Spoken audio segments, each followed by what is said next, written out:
Welcome back, guys. This is Arnaldo, aka Mad Dog, and this is The Real, episode 242 of GG's The Mouthful Podcast!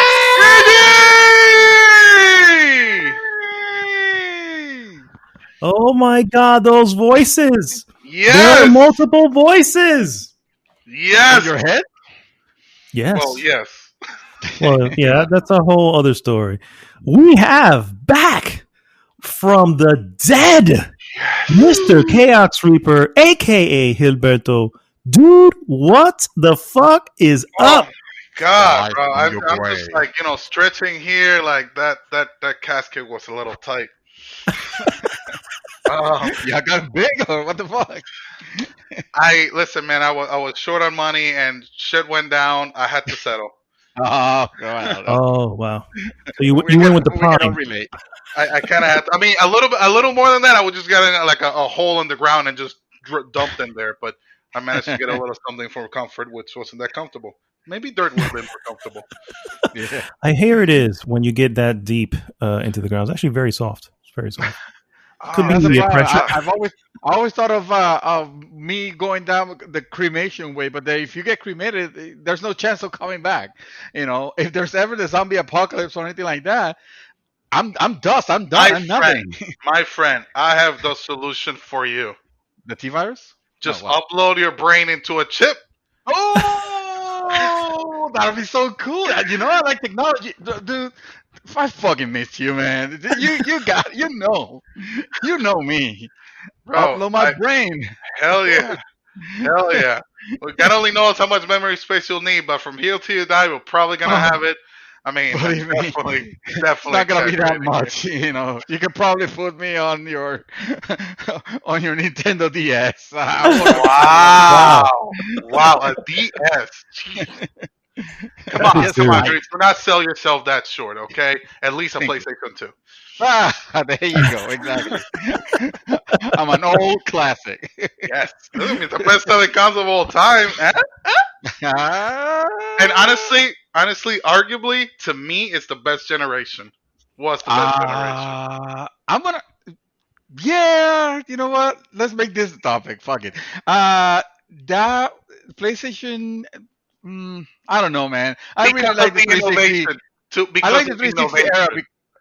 Well, yeah, but I feel like the 360 era, the 360 and PlayStation 3 is the ones that brought us all the goodness of gaming. Especially online and stuff. The only problem is that it also brought us the bullshit, which is the microtransactions. Yeah, the horse armor. Horse armor. How can you forget horse armor? How much was it? Like $15 for horse armor? Oh, that hurts my brain to say. Dude, it's only fitting. It's only fitting that Microsoft ended up buying the company that invented the horse armor. Yes. Tal para cual. Yeah. Yeah. Wow. That's quite the. Actually, that's quite the epiphany right there. It was like, oh yeah. What a revelation. Yeah. And we're done with the topic.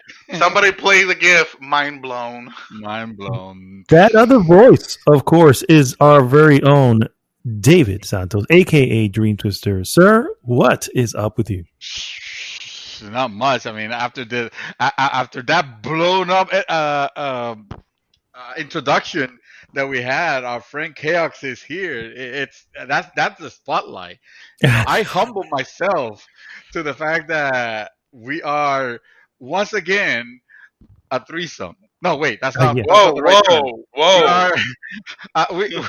We are a trifecta. Is that better? A holy trinity. There you go. There you go. The Triforce. There you go. There you go. The Triforce of GG. Yes. Thank you. Yes. Nice name, bro. Nice save. It's better than the definitely, whatever, yeah. Whatever you were going with there, sir. I don't know. We had the menage. Listen, man, I'm gonna say this here right now, and I will definitely get into it later. But I've had enough of sexual ads and messages from Cyberpunk. Whoa. Lots of dildos, I hear. Interesting. Okay, since you mentioned them, since you mentioned them, I'm just gonna put in here real quick that the very first item that I grabbed in the entire game of Cyberpunk 2077 was a purple studded dildo. Oh, there you go. Oh, but you know why? It's because it's the partnership that they have. It's they are promoting the next Saints Row game that hasn't been announced. You know, they kind of let it slip there. I But mean, yeah, I the don't. Easter egg. I'm not king shaming anybody. You do what you do, but Yeah. they're like in offices and like they're everywhere. They're literally everywhere. Oh my goodness.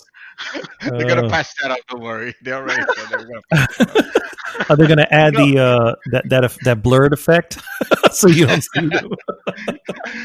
no, they said it seriously. I think it's on the group. I posted it. Yeah, They're you gonna guys minimize did. the amount of dildos. You know, the abnormal amount of dildos they're just everywhere. You know. Bro, like I'm telling you, everybody owns a dildo. Every single NPC in the world of Cyberpunk Yeah. owns a studded dildo. They could have said, Wow. "Oh, this is a baton," but I mean, let's be real. It's probably a bug that makes all the cyber batons look like dildos. And Wow. On that note, guys, if this is your first time listening, I promise we do not talk about dildos this often. If this is your Please, first time, I am so sorry. please go to goodgame.rocks and join the conversation there. It takes you right to our Facebook group. And of course, please like and subscribe and share the podcast with everyone. What we normally do, guys, is not what we're going to be doing today. Today is going to be a little bit different. Obviously, it's our special Game of the Year Awards special, if you will. We will, of course, be going into what we have been up to, mostly because we want to catch up with our very own KAOX Reaper. We'll have no news this week, but we will go into our hot topic of the week right after that. So with that, I guess we'll start and say, Mr. KAOX Reaper, I'm gonna put my feet up. I'm gonna get my cigar going here and tell me, sir, how have you been? What you been up to? First and foremost, I want to thank both of you for taking today, which is Wednesday, which you guys usually record on Fridays, and I have been able to because I work. Today is Tuesday, right? Tuesday. Shit. I don't even know what day I live in. I just know I'm off. That's all that matters. Yes, I just want to thank you guys so much. Don't mess that up because shit, I was supposed to be at work. I thought it was Wednesday. It's Tuesday. Listen, still. yesterday at work, I saw a guy that did that. He goes up and like, oh, I thought I was here, and then he looks at his phone. Oh, I'm off. Oh, damn. Well, sir. That happens. I've been there. Actually, me too. Never been there. Never. Oh my god! I'm too obsessed with time. I did it at the casino. I did it. I even did it the 5 weeks I spent at Walmart. I actually did that there too.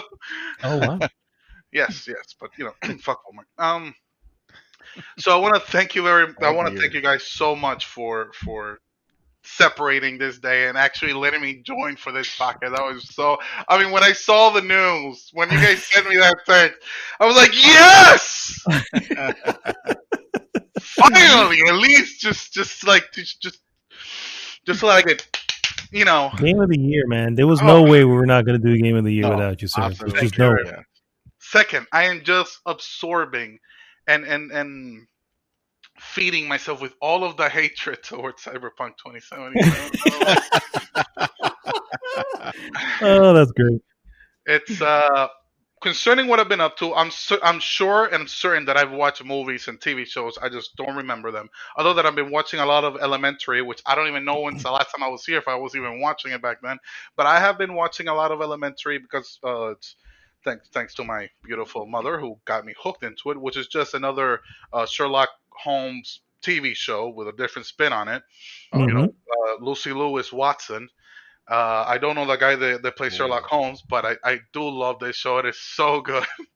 The guy, Johnny Lee Miller. That's his name, Johnny Lee Miller. I don't know if I've seen him before, and if I have, I don't recognize him. You've seen Hackers? No. Oh, sorry. Yeah. Anyways, I have been playing a shit ton of Destiny 2. Before the Hey, just DLC, like last time. right? And before the DLC came out, after the DLC came out, I have just been way into it. I really do enjoy the changes they made. At first, when it first released, the new classes, the stasis classes, were broken in PvP. Were like utterly fucking broken in PvP.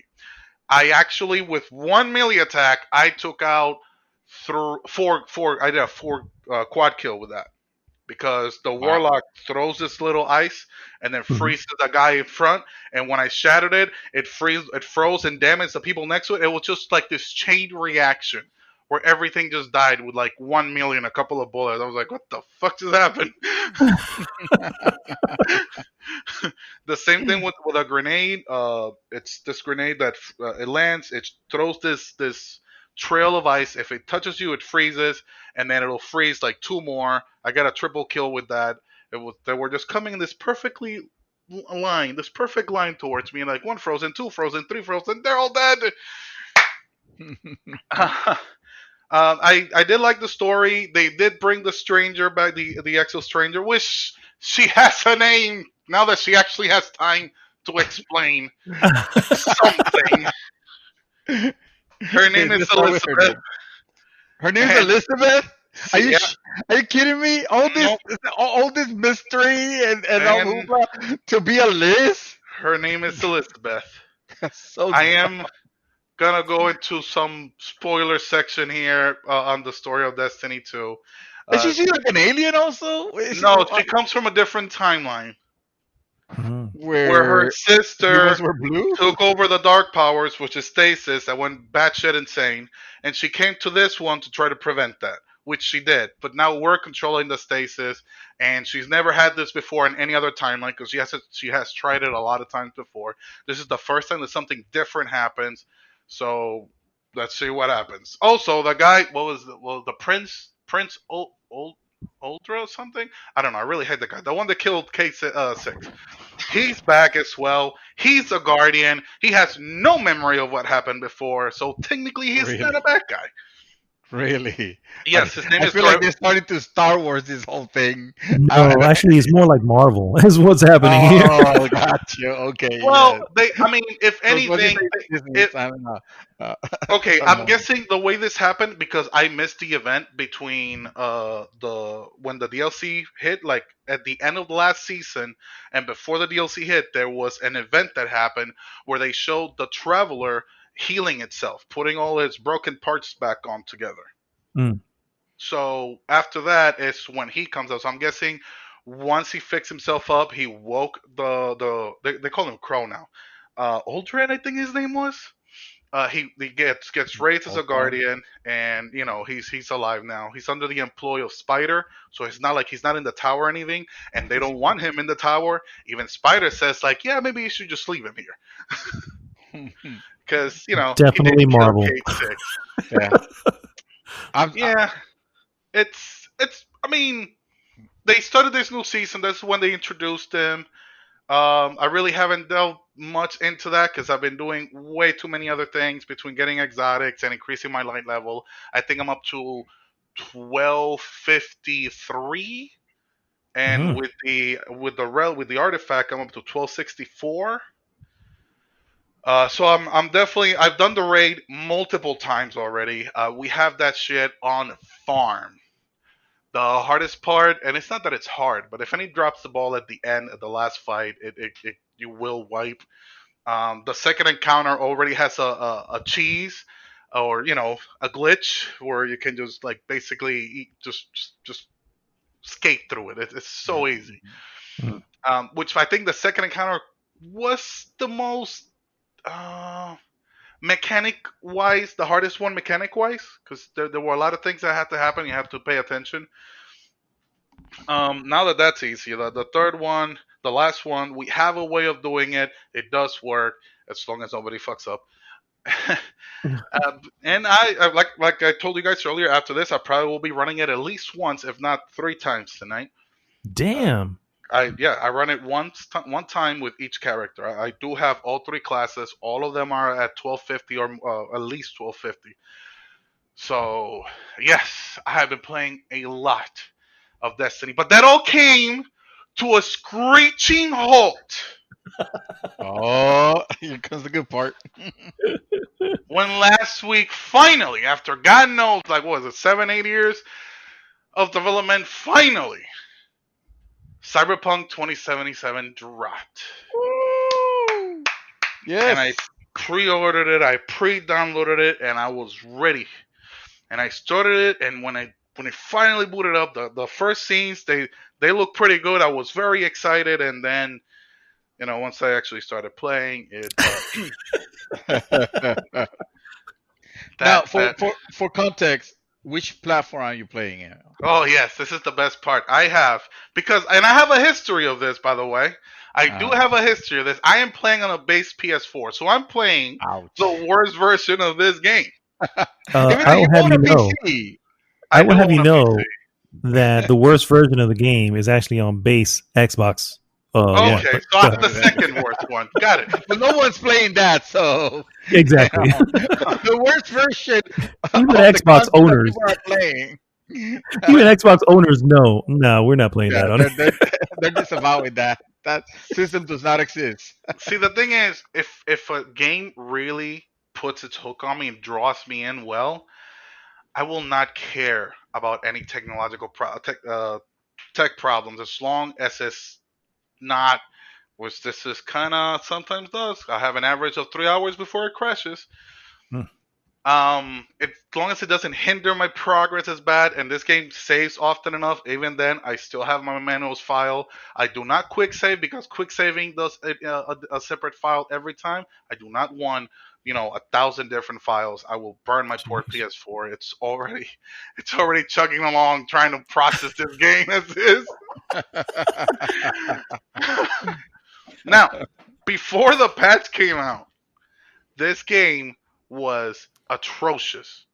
Okay, like every time I would summon my car, it would come out with like no textures, and the tires were this basically just blocks.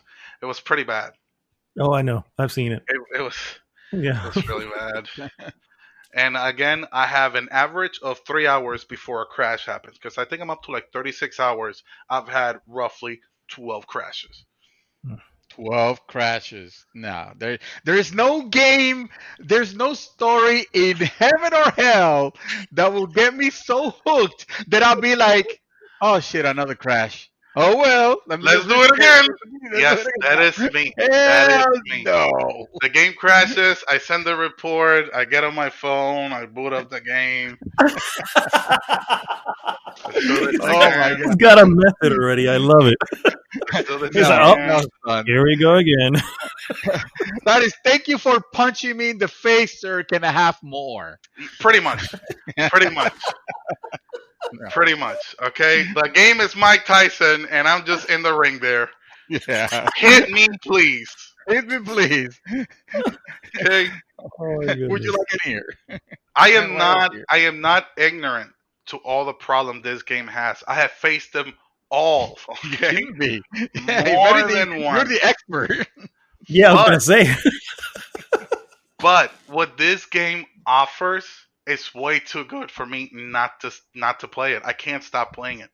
I am in love with it. I cannot wait to play this on a PlayStation 5. Or if that takes too long, I will cave in and get it on PC. The thing is, I've already spent like 36 hours in this game, and I do not want to redo all of that again. Yeah, but you can start as one of the other characters. Yeah. Yes, I did start as Corporal, by the way, but I will get. I'll get into that momentarily. I'm almost done here with all the glitches and shit. Because honestly, that's really all it is. It's texture problems, loading problems, crashes. I'm pretty sure that my PlayStation just can barely handle this.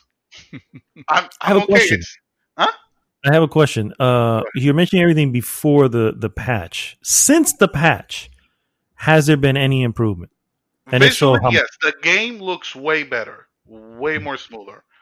Does it handle smoother? Not particularly. It looks better, at least. Let's start somewhere. Yes.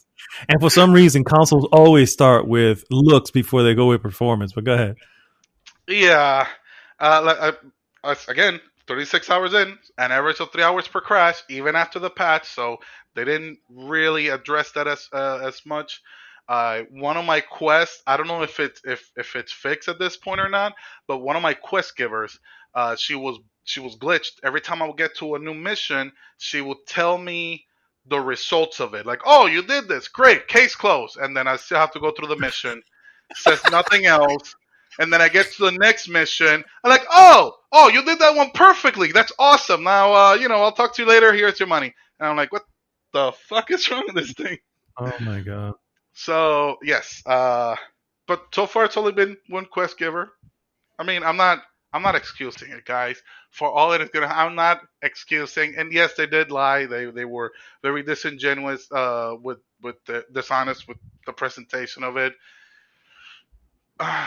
With Do you how it, think? huh?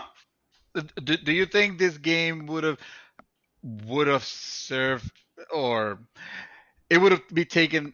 Just issues would have been taken a little bit lighter if they would have released this as literally saying, "Here's the early access to it. The game's gonna come in I next mean, if they year." would have been honest about it, like, listen, we're gonna deliver this.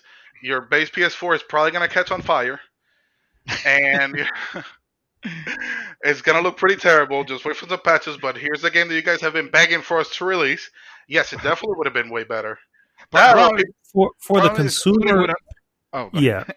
I was gonna say for the consumer, I believe yes, that obviously would have been better because the consumer will now have the info and can make an an informed informed decision. decision. Yeah, exactly. Exactly. Like, okay, I'm Would it just gonna wait for the patches. I'll buy it later. Or like me, fuck it. I want to play it right now. Give me Mike Tyson. exactly? But would it have made the 8 million units already that whatever and made the money back in one? It would not have, and that's hands down. That's the reason why we have it, and that's the reason why they kept it from us, because they're like, we need to make this money back. How are we going to do it? We have to do it this way. So. That and Sony wouldn't have allowed early access. Wouldn't allow early access, even though I still want to put a little. Sorry, by the way, KAOX, I'm not trying to intrude in your segment, but I want to put in a little a blame to Sony as well, and even Microsoft, because when you certify these games, this is what you're supposed to be certifying from. This is essentially the point of certification is, hey, this game runs, it doesn't crash, it runs well. Yeah, that's what it's for, and obviously that's not the case. So whoever did that definitely play less than 3 hours. Yeah, exactly. Yeah, I think the certifications now they're more like, hey, this didn't break your console, like literally. Right. Oh yeah, it didn't fry the console. Go ahead, release it. It crashed like 20 times, but the console still runs. Yeah, exactly. I think that's what the certification is about now. So all of that aside, I did play the game. I started my character. The customization, it wasn't as detailed as I thought it was gonna be, but they did put in enough options to make it worth my time to a point. I'm glad they didn't do sliders, because sliders are a nightmare for me. Are you talking about the create a character thing? Yes. Oh yeah, I hate that. I hear it. Yeah, I'm so glad they didn't do it either. I know. I was like, oh, no sliders, thank you. So just pick a face that roughly resembles mine, and then I went through like all the noses and the eyes and whatever, and my dick.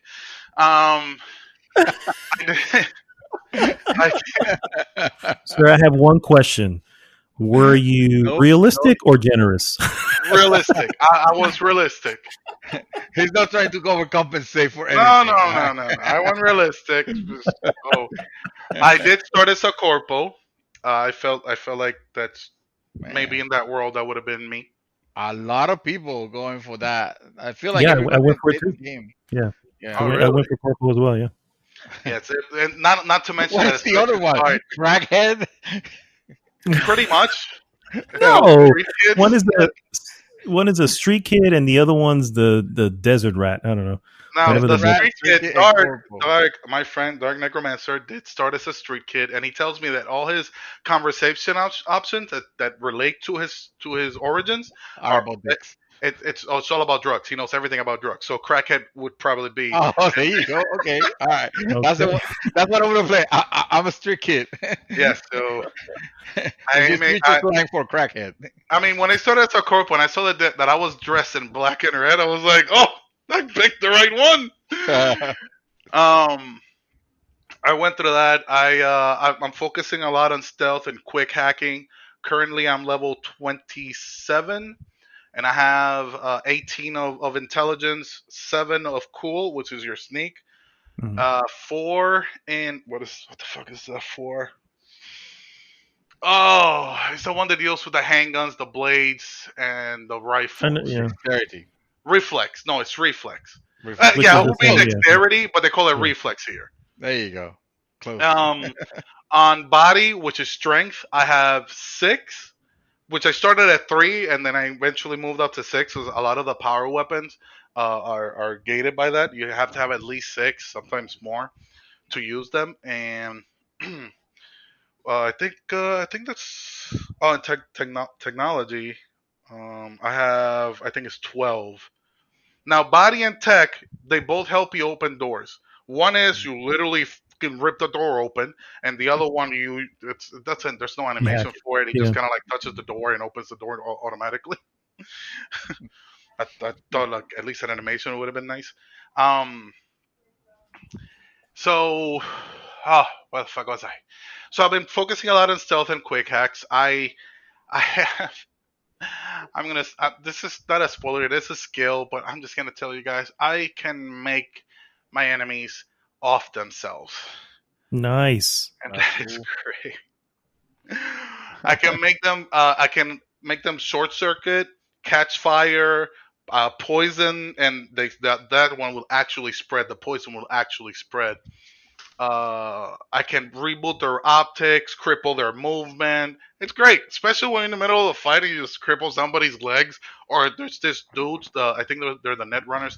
They kind of run really fast and they kind of like do this short teleport, and you cripple them, and they just go like, oh, here's my shotgun, bitch.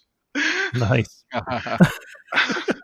You can actually hack into a camera, take control over it, and then hack the people. Just hack everybody. Just like start doing damage. At one point, I took over a turret, and then I completely destroyed everything inside, and then I just strolled in casually and looted all of the dead bodies. Oh, wow. I have broken the law a couple of times, mostly by mistake. The cops are ruthless. Also, I am playing this on hard. Oh, shit. Okay. Oh, okay. That's probably... okay. I am not going... I'm not going to make this easy for me. I do want a challenge. Let's go. So I started it on hard, not on the hardest difficulty, because I was like that. I'm probably gonna get one-shotted by every single enemy. I don't want that. So I went on hard. It's challenging, but not impossible. I have faced enemies stronger than me. I think I was like level either 17 or 20, and the enemies I got into this area. They were level 31, and I knew this because of the weapons they were dropping were all 31. Damn. And they were two-shotting me. Just 2 shots from any gun, and I was dead. It took me like 2 hours. But I finally did clear the area because I am a stubborn son of a bitch, and I was going to kill them all. I was going to say, I was like, you can come back. Yes. That's 2 hours with crashes, which is really like 5 hours. Yeah. No. It was just 2 hours in the same area, so it didn't crash. Wait, did it? Gotcha. Maybe it did crash. No, I don't remember it crashing. It was painful. Oh my god, it was so fucking long. Okay. It took me forever to get through the first act just because I wanted to do absolutely everything. You can't. There's because things, a lot of them, especially like the crimes in the city, they kind of just pop up again. But I did every single gig and side job I could. I ran it all down, and then I continued with the story, which is amazing, by the way. And the animations are really good, especially the facial animations of the characters when they're talking to you and everything are really good. The characters are likable. It's just so, like I'm telling you, if you are able to get past of all this other bullshit, which will eventually get fixed, because the good news is that it better get fucking fixed. Oh, it will. It will, Right. yeah. I Give it still another have year. faith in the developers, the actual people that work at CD Projekt Red, not the marketing people, not the head honcho, not whoever's making the decisions to lie to us and whatever, but whoever's actually programming and fixing this. I do trust that team. So I will joyfully keep playing this until I get my PlayStation 5 and everything will be better. There you go. Unbelievable, sir. I tip my hat to you, sir. I'm not going to go over what I went over last week, but I will say that I made it about 3 hours in. And again, about 45 minutes was just really making my character. so say a little over 2 hours. And I was so just disappointed and even a little disgusted. And yeah, I had a crash as well. And I'm like, okay, yeah, this is not happening. You know, so this is not happening. I don't necessarily blame you for it. But I do remember it was rough as shit. No. Yeah, exactly. Anybody Here looking he is for a reason it's a pussy? playing on hard, and then on top of that, with all his issues, he's like, "Fuck this! I'm taking this." I'm playing on hard, and the game is broken. I'm the ultimate world champion right here. I do want to address a few things that are designed in the game that I don't like. First and foremost, why the hell can I customize my own controllers? Why my button layout? Why can I customize it? This is dumb, CD Projekt Red. What are you doing to me? I want to jump on the L1. If there's one thing it's weird because with CD Projekt Red, they like with Witcher 3, they had 16 non stabilization updates. They were meant to update and improve the game, but like meaningful improvements that they did after it was launched. Here they probably were who knows, they probably had something in mind, but now it's all hands on deck to fucking fix the old one. You know what I mean? So who knows, they may include that in the future. Yeah. Well, I need them to include that. I need them to include a way for me to break all the weapons that I'm not going to use all at once. This one at a time bullshit is killing me. The problem with KAOX is that by the time they get to do all that, you would have already beaten this game twice. Probably. So that's kind of like I never played The Witcher 3 when it came out, and to be fair, I was playing it on PC, which was fine. You know, it was okay. I ended up playing that game completely on console because by the time I played it, which was like 3 or 5 years. It was like 3 years. Yeah, it was 3-4 years. I'm not telling anybody to wait that long, but I'm just saying that I had the ultimate experience with it because everything was perfect, which is the reason why when I look at this game, I know this game is gonna get there. It's gonna be perfect. It's gonna be solid. Even the base systems are gonna have that solid 30 frames. You know, problem is it's gonna take time. Yeah. It's gonna take time. You decide, hey, if you want to play it right now, cool. You're having the experience right now. Okay, I'm gonna wait.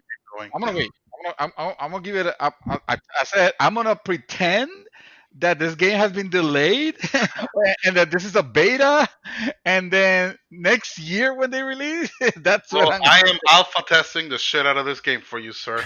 Thank you, sir. Thank you, sir. I really appreciate you going through the extra mile to ensure that I have a good time when I play. It is my pleasure. I actually finally just bought. I have a couple of pictures that I do want to share on GG, including the ones of my character. And I bought a car and a motorcycle today. Finally. Oh, wait. Yes. This is real world. We're not still in Cyberpunk, are we?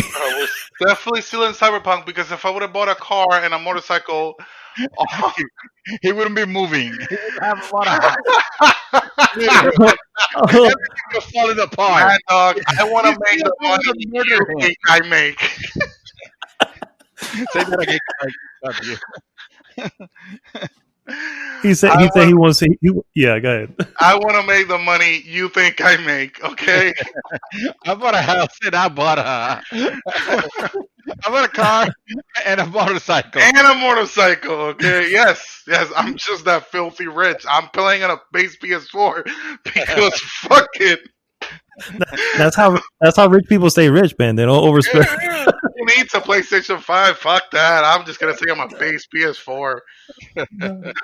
No. In the game, I did I finally bought my own car.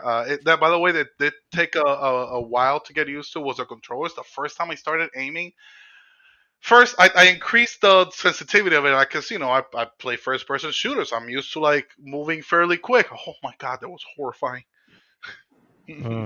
I increased it. They started at 15 and 10. I put both at 25. Whoa. And once I started, like I couldn't even aim. Like I was overshooting everything so much. I was like, no, back to 15 and 10. Wow. Yes. Is there any problems that I have with this game? No, not yet. At least. I am loving this game. I like the crafting and everything, and how you upgrade because you can upgrade your weapons, and it's really good, guys. I can't wait for you guys to play this. If I could go into all the spoilers, I will. And by the way, you mentioned a baton earlier when we are talking about dildos. I do have one, by the way. There is one in the game. Look again. Your baton is a big dildo now. Yes, and when you swing it, it sounds like it almost sounds like a lightsaber. Oh wow! But it looks like a dildo. There's nothing laser about it, mind you. And I did wax out in the face with it. Damn. I have arms that shoot rockets. I have gorilla arms if I want to pound somebody into just pound on them, I guess. I also have a monowire arm, which is just this wire that comes out of your arm, so you can start dismembering people. Oh, cool. There are smart weapons that have this big reticle. You don't have to aim. You just put the guy in that reticle and start shooting. The bullets will fly to him. There are smart guns, smart rifles, smart shotguns. I had one. I need another one because that one just got... I kind of discarded it. I just need a new one. All these kinds... There's these weapons that are called tech weapons. So you can charge the shot on it. If you charge the shot on it, it will go through cover. You can just keep shooting someone behind cover with it until they die, and they'll never see you. And all the quick hacking, while you're in the gunfight, when you start quick hacking, like cripple this guy's movement, put poison on that one, light that motherfucker on fire, you can't see shit now. You're going to kill yourself. That is actually a lot of fun. Right? That sounds awesome, yeah. Yes, that's how I'm playing it. Dark is playing it more aggressive. He doesn't do stealth unless it's absolutely required, which for the most part it doesn't. I like sneaking around and just walking into a room and like everybody's dead. Oh, and if you do knock him down with like the short circuit, the fire, or the poison, for whatever reason, none of that shit is lethal. They will just stay on the ground, kind of like, and then I just walk up to them and shoot them in the face because I leave nobody alive. Oh wow! If there was a counter for how many people I killed, I would love to see it. If there was Metal Gear Solid 3, that river would be endless. That's a great reference, by the way. Yes. So yes, guys, that is my take on taking out all of the graphical problems and the crashes. Like, let's assume that this game was running smoothly. This will be your game of the year. Well, I don't know. No, dude. Spoilers. Okay. I was gonna say, after all the praises, if you tell me, if this game would have been fixed and not given the game of the year, then what could possibly be your game of the year? Well, because I'm 36 hours in and I'm only still in the second act, just because I spent too much time on side missions. But you're enjoying it. I'm definitely enjoying the shit out of it. Yeah. I mean, I enjoy the shit out of Final Fantasy VII Remake. I didn't name it Game of the Year. Again, spoilers. Jeez. What? Wait. What do you mean spoilers? A hot topic. Hello. Oh wait, Final Fantasy 7 remake came out this year, right? Yeah. Yes, it did. Oh wow, Oh my 2020 god. has been so long. That it has been. I That it has planned on been. that shit ages ago. We're still in the same year. Fuck. Okay, so I guess spoilers. So yes, that is what I have been up to. That Awesome. probably covered a 90% of my time spent since I last was here. No, man, that's perfect. That's perfect. All right, Mr. Santos, what you been up to in these last few days? I don't. I don't have actually. I played more games the last 2 days than what I've actually played last week. Because last week it was just Valhalla. No, but I was still playing Valhalla, but I decided to take a break. I decided to take a bit of a break because I I I, I came up to a realization this week that kind of had me. It kind of took me by surprise, and that's the fact that since Final Fantasy VII, I haven't touched my PlayStation 4, which is the only console I own. Well, actually, that's not true because I also have a Switch. But I haven't played console games since Final Fantasy VII, since I was done with that game. And for the longest time, I was thinking like, oh, that's it's because I'm playing on PC. I'm playing more games on PC, and oh yeah, I bought a video card, so of course I want to play games on the card. And Whoa! What did you get? oh, I bought a video card. Oh man, I really missed you, bro. I bought a GeForce 3080. 3080. Look at this. Who bought a car and a motorcycle here, huh? Wasn't me. You have to, you have to understand. This is all I got. I don't have hobbies. I don't play golf. I don't go out. I don't make beer. I don't know how to cook. This is the only thing I got. All right. This is my only hobby. So of course, I can I can put some money on it. You can splurge on it. A little bit. Yeah. Yeah. How much did it cost you? I gotta know.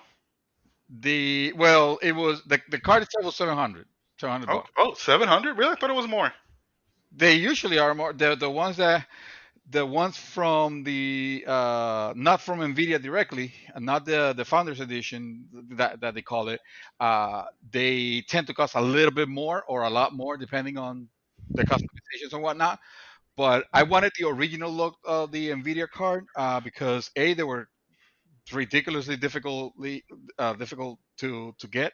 So there was some sort of like Oh, if so kind of exclusive. hey, You know? who did you blackmail? No, I got it by spending and not to knows about this. I spent a couple of nights of just pure F5ing on Best Buy, on the Nvidia website, on Newegg, on everywhere I could. For a second there, I thought we were gonna have a peek into Dream Twister's criminal life. Let me put it this way: the day that the cars went on sale was the same day that the pre-orders for the PlayStation 5 started, And I have multiple. Yeah, and ended the same day, the first time, and I had multiple tabs, and I said, yeah, I'll grab a PlayStation if I can, I'll put it on the card or whatever. But this is what I want. I want this card. I want this card. And bro, I grabbed one first and I didn't like it because the design of it has what could only be described as clown lips. oh God, that was a horrible mental picture. It looks terrible. It looked ugly on it. So while I had it, I kept F5ing to get this one until I was lucky. I was lucky, and then I was able to. I just returned the clown lips and got this one. But anyway, have this clown shit. Give me the good shit. Yeah, take away this clown bullshit. Lips, clown lips. What the hell, man? Yeah, that's look for 3080 for EVGA 3080, and you'll see what I mean. The design I want from a the front of picture the of your card. PC with that thing on, There's one on the group. Yeah, that's and on and I Instagram. missed it. Yeah. Who's been missing who, huh? No. Yeah. So Sorry. anyway, the going back to the realization that I had was that I really haven't been playing games on my on console uh, because I've realized that I'm losing my vision, and I am in need of glasses, which I use all the time. But because of because of the pandemic, when you wear mask and you have glasses, you kind of have to take your glasses off because they start getting all fucked up. Um, so so I have been without my glasses for the longest time, and when I play on PC, I have no problem because I don't need my glasses to play on PC because the monitor is close enough. But when I was playing on console, the moment that I started noticing that I was leaning forward to read, I was like, oh no, oh hell no. I might be too old for this shit. I need to stop. And I think I subconsciously didn't want to face that, and therefore just abandoned consoles and started playing. Double start playing on PC. Dream. I want to break some news to you, bro. What's that? They have this invention called contact lenses. Yes, nothing touches my eyes. We have discussed this, and if you haven't been part of the conversation, be now. Nothing touches my eyes. Not even water. A lot of Not things even touches your water. eyes. You just don't No. notice it. Yes, exactly. I will have to not notice it. Like Magda and I was discussing about what the LASIK procedure will be, and I was very interested on doing that because I wouldn't have to wear my glasses all the Until time. Until Magda told me that they have you awake to the whole damn thing, to the whole procedure. Yeah. Hell, No, they do. you didn't it's know also not. It's also not necessarily permanent. No, well, nothing could be because your eyes are gonna age your no eyes, matter what. right. Yeah. That's true. Yeah. I just the more that I can delay the process, and of course, here we are buying like high def video cards and high def consoles with high def, 120 frames per second TVs and all that, and we're letting our eyes go to waste. Like, we're looking at blurry things because we don't take care of our vision, and that's just sad. I can't have that. So When did anyway, you start using glasses? What age? I've used glasses since I was, if I had to guess, probably since I was 15 or so. I've always been into computers and all that, and so my vision deteriorated a little bit of a faster pace. Do you But really think? Do you really think that has something to do with it? Because that's my thing. Because I've been playing video games all of my life. I've been playing video games 3 feet away from my TV, any and all TVs, all of my life. I've been told all of my life that I'm going to lose my eyesight if I keep doing this. I'm 33. I still have perfect vision. I'm not expecting it's gonna last forever. I know, but fucking hell, playing video games has not ruined my vision yet. you know what? It's more the probably, strain. It's eye strain is what makes your vision go. So if you're at a comfortable distance from the TV and you're not having to strain to see or anything like that, then you'll be fine. But if you're in front of computers, and like it or not, when you're in front of a computer, you're constantly in front of a computer, you're gonna strain. Your eyes are gonna get you're gonna have to back away and stuff like that. So I think that's more what leads to it, not specifically being in front of the TV. It's just if your eyes are strained in doing so, then that's when the issue pops up. Also, I will invite you, KAOX, to, because this is how it happened to me. I thought I had perfect vision until I actually got the exam made, and I have glasses, and I had the glasses put on, and it was like, you ever seen those viral videos of the babies that get to be able to see for the first time because they were born blind, and they put like the glasses, and you see they go and they're so they're adorable. So They're adorable, yeah. that was me when I realized that all this definition that things have. Oh, why is there not a video of you with your adorable face going "Ooh" for the first time? So they go, what are you doing to me? They were doing oil painting by that time, bro. I don't know. No, give me one moment. Hold on. Let me add something to my wife here real quick. all right. So all of this, I don't have to wait for him to continue my story, right? No. All right. So all of this to say that today I just or not today, yesterday actually, I needed to feel like I have conquered my worry or my fear, and I was like, I need to start playing a game. There have been too many awesome games that have been released on PlayStation 4 already, and we're not playing, and I haven't played them. So I went ahead and started playing Persona 4, or not started, continued playing Persona 4 because for some reason I had an aching to play Persona, Persona game. Which reminds me, I finally resetted the time that has passed since I last invited Dream into a chat party. Oh wow! Oh yeah, that's yes. Because he reaches out to me yesterday, and of course my wife is working, so yeah, he sent me proof. I had to believe him. Yeah, I needed to. This I can't tell them of all the times that I have that I've not been. I can't tell them no again. So I literally sent him video proof of this is the PlayStation without even talking, just pointing at his wife like, this is my. Got it, sir. Got it. Say no more. This is a newspaper with today's date. I really not an old recording. I really can. Also, I'm in a boss fight, but I might have not shown you that part. Anyway, so I played Persona 4, or continue where my last playthrough was of Persona 4 Royal, yeah. Which I always thought it was like a battle royale because of that fucking word.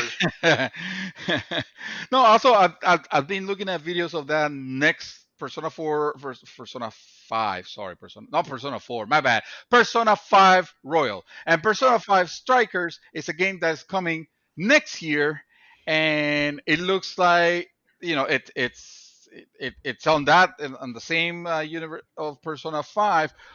But it's a little bit more action. It doesn't have that turn-based combat, which I don't know how I feel about that. But being a Persona game, I want to try it. So yeah. Anyway, I went in, started playing, and having a good time with that, and that's all I've been doing. Okay. Yeah. Yeah.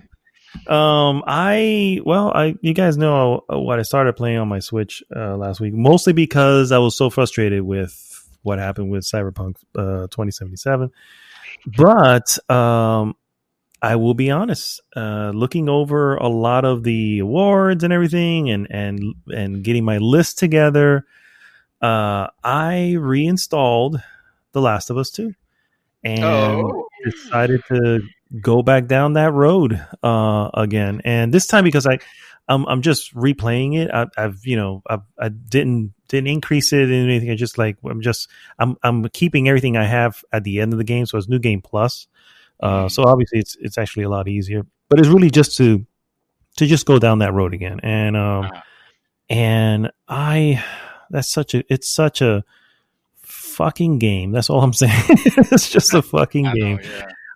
So it is just so cool. I know you guys have not played. So you two haven't played it, and I don't even think you, KAOX, you've even played the first one. So I didn't finish it. You didn't finish it. Okay, so I won't. I think the PS4 was already out by the time I got it. Okay. So I tried and I started it. I was like, oh, nope. I did like it though. What I played, I did enjoy. Okay.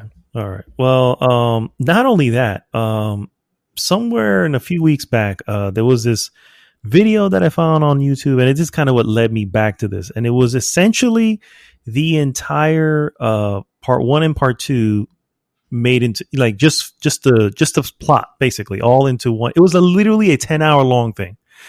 So, and I was watching it little by little whenever I get off work or whenever I'm not, when I just pop it on and continue where I left off.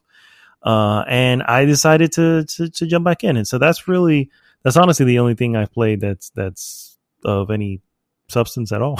But I really, really want you guys. I know that Dreamy is waiting for, to play it on PlayStation 5, which is fine. For the record, it runs very well on PlayStation 4. Almost scarily well. It's just like I'm not even sure how this is running on PlayStation 4. And I can only imagine it is possible. But that's an open world, so it's a little different. Games here, okay? Excuse me. Is Cyberpunk not an open world? What is Cyberpunk? No. I'm saying that Cyberpunk is an open world. This is not an open world. Last of Us 2 is not open. There's an open area section, but that's not open world. Believe me, you'll know. Definitely not going to have the same demand that Cyberpunk with all the people. Oh, pitch off. Oh, no pitch off. You know it's true, man. It's like saying, look at Mortal Kombat 11. Look how gorgeous it looks. Look at Witcher 3. There's no bigger open world. Not even Cyberpunk. It's as big as The Witcher. This is true. Yeah, I was going to say even The Witcher is actually still bigger than Cyberpunk. But no, I will say though, there is this game will definitely make your PlayStation start to levitate on its own because of the damn fan. Okay. It is pushing the limits. And I mean, I know how everybody feels about, the crunch, and I understand and I get it. But at the same time, I'm like, these guys, they know how to code. They know, they know the system so freaking well to have this run so wonderfully. And to look the way it looks and to just have all these beautiful elements. It is remarkable. And it should be commended. And I saw an article or something like that. They were talking about, I think it's Kotaku, and Kotaku is always going to be, SJW and all this. And hey, it is what it is. But this may not be that either. But the point is they were going into, hey, we really shouldn't be, giving awards to companies and whatever who allow for crunch and stuff like that. And I'm like, if that's the case, then guess what? The entire gaming industry needs to shut down, because that's essentially where we're at. Yeah. Nobody's getting an award. Yeah. So, I mean, it is what it is. But I'm just going back to say, I really, I'm glad. I'm just going to kind of go. I don't know if I'm going to finish it again, but it's just such a cool ride. And so, anyway, that's all I've been doing. No movies, no nothing. No, I've been watching a lot of Anthony Bourdain. A lot of Parts Unknown is really what the show that I've been watching. Which, by the way, when you mentioned YouTube, it did remind me that I have been watching a shit ton of YouTube. Oh well, shit! I do that every day. It's that's a pastime. It's this channel called Business Blaze. You guys should really, really check it out. It's super fucking hilarious. What's it called? Business Blaze. Business Blaze. Okay. Yes. I'll look it up. All right, guys. We'll be right back with our hot topic. Hot topic.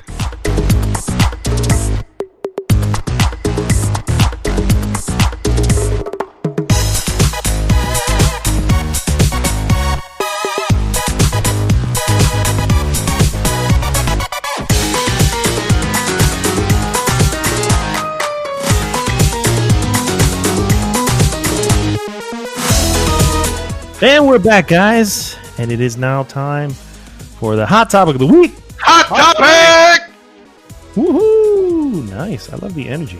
Got to. I don't know when I'm going to expend so much energy here again. I have to dump everything here. Everything. I'm going to be physically tired when this is over. I die inside a little bit more. Oh my god. Well, I am so sorry, sir. I didn't mean to bring you down so much. All right, guys, we're going to go through our personal games of the years. And of course, we have many a category. and by many, maybe not as much as the Game Awards. But then again, who cares Yeah, about they had esports? like best AR and VR, and Yeah. I don't play either of those games. Who gives a shit about that stuff? Who is the best YouTuber? Yes, tell us. We're gonna let you know. Jesus Christ, best Alana Pierce, for the record, is the right answer. Anyway, moving on to our game of the year. So we're going to just basically go one category at a time.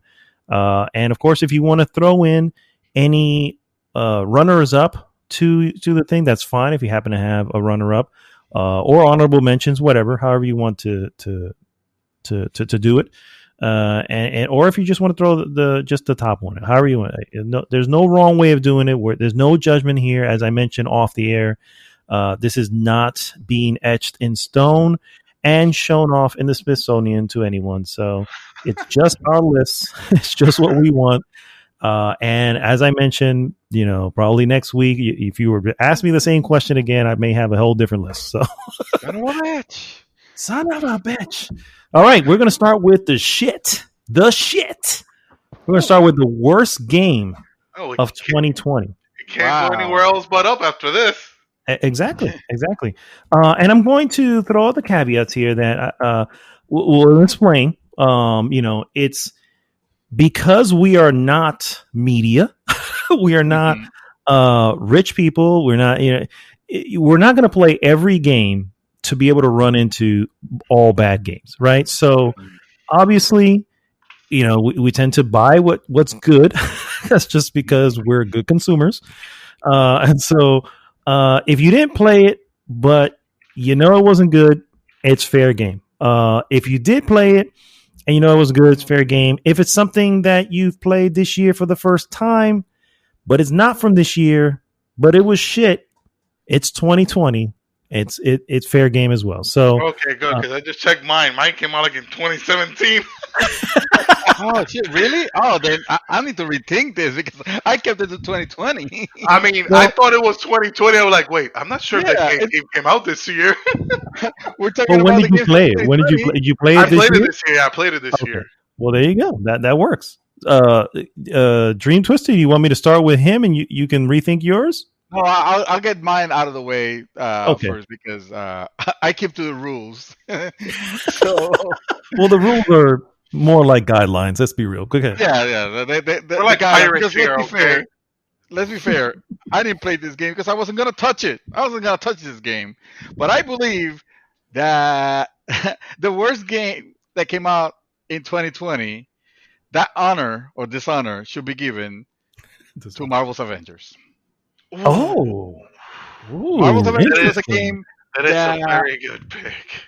That it was the idea behind the conception of it, the idea of a Marvel's game after how good the Marvel Spider-Man was, which granted it wasn't made by the same developers, obviously, but clearly, just thinking of how good this game was.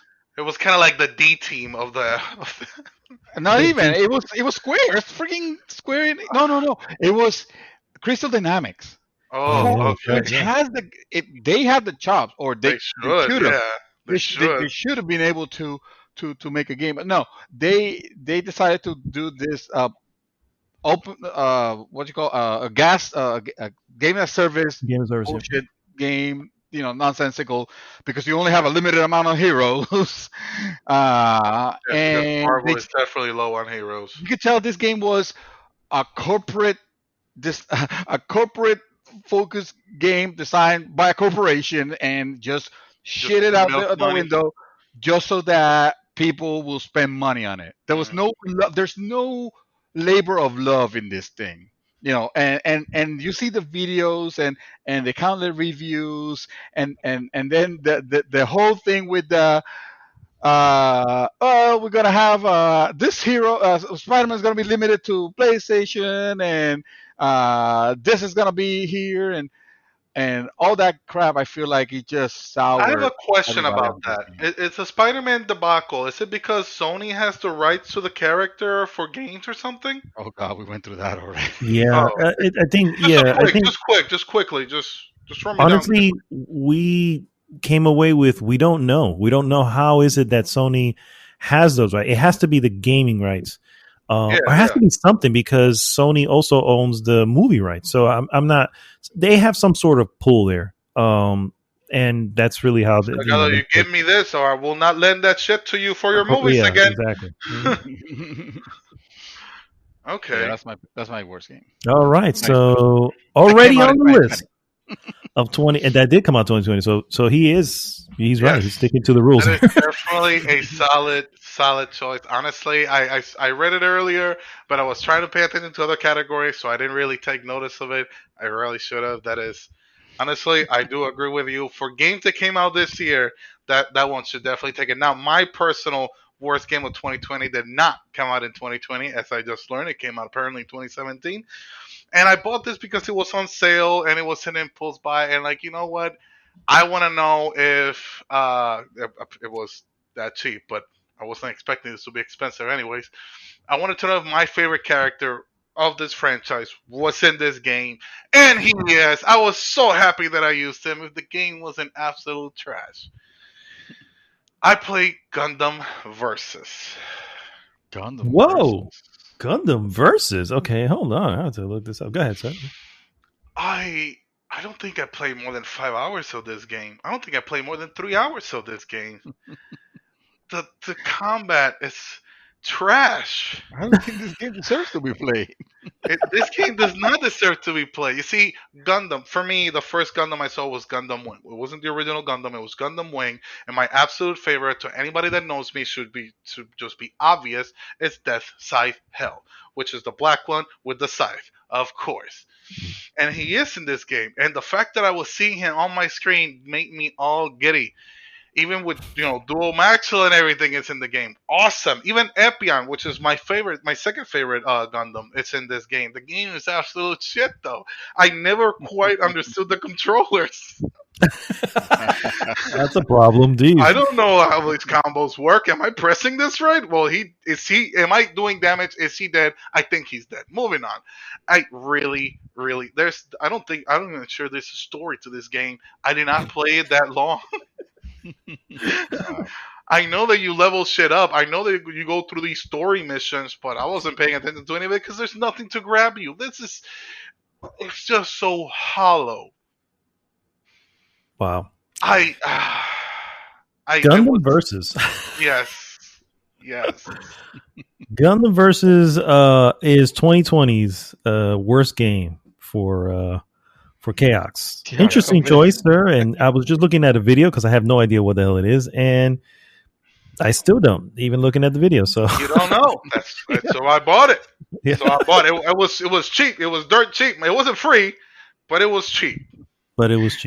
It was okay. Fair enough. All right. It was the most expensive game that you have. Oh yes. If you take into account how much I played versus how much I spent, definitely the most expensive game of the year. Interesting. Well, for me, I fall in the same boat as KAOX. My worst game of 2020 is a game I never played until 2020, and I bought this on my Switch. And I am a huge fan of the IP, the franchise, everything involved. So I was like, and I heard very good things. That's the other thing. I heard very good things about it. So I'm like, this is an easy, and it was on sales, easy. Ghostbusters, the video game, guys, remastered. Okay. Before you continue, because I want to hear what you have to say, but it is not a good game. First off, it is a rehash of many, aspects of the original film. Stay Puft is in it, and he's in it fairly early. You know what I mean? Streams? Oh my God, do we cross the stream all the time? It's like this is not even. This is not even. Is what it is. This is not even. Wow. Harold Ramis, obviously, rest in peace. He passed away. So the person is doing his absolute best to deliver a Harold Ramis. You know what I mean? But oh my God, is it so blaringly obvious? The game does not control well. Maybe it's the Switch. I don't know. I was playing it on Switch. It does not control well. It's not fun. It feels like a cash-in. It feels like a soulless cash-in. And honestly, when I hear people who say that they enjoyed this game, I'm like, you are not a fan of Ghostbusters. That's what I'm hearing. You're not a fan of Ghostbusters. So thank you very much, Ghostbusters, the video game remastered. For You ruining suck Ghostbusters. for ruining Ghostbusters. And it had potential as far as the story goes. But no, it shit the bed. You know, you have one of those non-speaking protagonists. And of course, all you hear is the other characters. It's a cash in. It's a cash grab. That's all it was. And it's bullshit. So that's my worst game of 2020. I don't remember the last game that I played that was tied to a movie. Terminator for me. I actually have that on PlayStation 4. Wow. No, wow. Not even that. I don't remember. I remember playing them when I was on my PlayStation 2. I remember playing like the Van Helsing game. Yes. Yeah, I actually did enjoy that game. It was terrible. It wasn't bullshit. I played a very little of Ghostbusters. I mean, but this was back, not the remake, the original when it came out. Yeah. Mm-hmm. And I mean, I could see. I think I can't say it's a good game or so bad because I really didn't spend enough time with it. I remember hearing positive things about it. And for the most part, people were pleased, with what ended up being. This could be a situation where it's a game crash every 3 hours.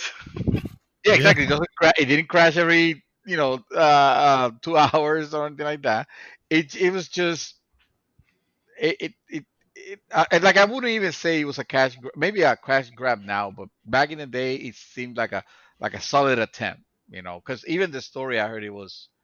It was written by Dan Aykroyd. The whole thing was there was actual stuff in there, but that's what made it even worse because I was like, this feels like a cash grab, and it's from you guys. It's from the actual Ghostbusters. I'm like, what the hell? Maybe he's running low on income. Had to do something quick. Maybe. All right, guys. Next category. Shooting it back around to Mr. Dreamy. The biggest disappointment of 2020. Biggest disappointment of 2020 is 2020. I didn't play a lot of games. For the most part, the ones that I stuck to playing were big time wasters, and I mean that in a good way. Except you, Assassin's Creed Odyssey, you were bullshit. That should have been my worst game. No, I'm just gonna put here Cyberpunk, man. I'm sorry. Cyberpunk 2077. I'm putting Cyberpunk here because of all the games that were coming this year, if there was the one that everybody was super hyped about, it was it would have been this. There's no other. I mean, yes, Final Fantasy VII Remake was a big thing when it came out. Problem is, people are forgetting because it's a game that came out back in the day. But you all know who you are, and you all know how freaking excited you were about Final Fantasy VII Remake, when it came out. But anyway, and Cyberpunk was just this distant thing that wasn't coming out until the next of the year or the next year or whatever. Problem is, game came out, and you guys know the story. Man, you guys know the rest. Full of bugs, terrible. I bought this game on PC. I have a 3080. I should be able to play this at the highest settings with RTX and with a decent frame rate. I say decent because if I put all that on, the game is so fucking unoptimized that it doesn't run perfect. It doesn't run super well or anything like that. It's just decent. But I'm sure I could have made some tweaks here or there and made it playable. But then I started hearing all the horror stories, the crashes, the thing. And if there's something that I'm always concerned about when I play a game of this kind, because it already happened to me once with another game, with Batman Arkham Knight. Arkham Knight. Arkham Knight, yeah, is somewhere along the line, my game save is gonna get corrupted. I'm not gonna know because it's not gonna be one of those things that manifests itself at the present with just a crash or anything like that. It's just if the game can barely run the logistics of it, and we're seeing all that sorts of bugs and issues and unoptimizations. What is there to stop it from fucking up the code or something inside where suddenly my save file is gonna be corrupted to the point that later on, after 30, 40, 50 hours, 60 hours down the line, I get stuck or the game doesn't work the way it's supposed to. And I don't want to go through that. And honestly, I have no hurry. I'm not in a hurry to beat this game or to even play it for that matter. So I know it's gonna be fantastic. It's a freaking CD Projekt Red game.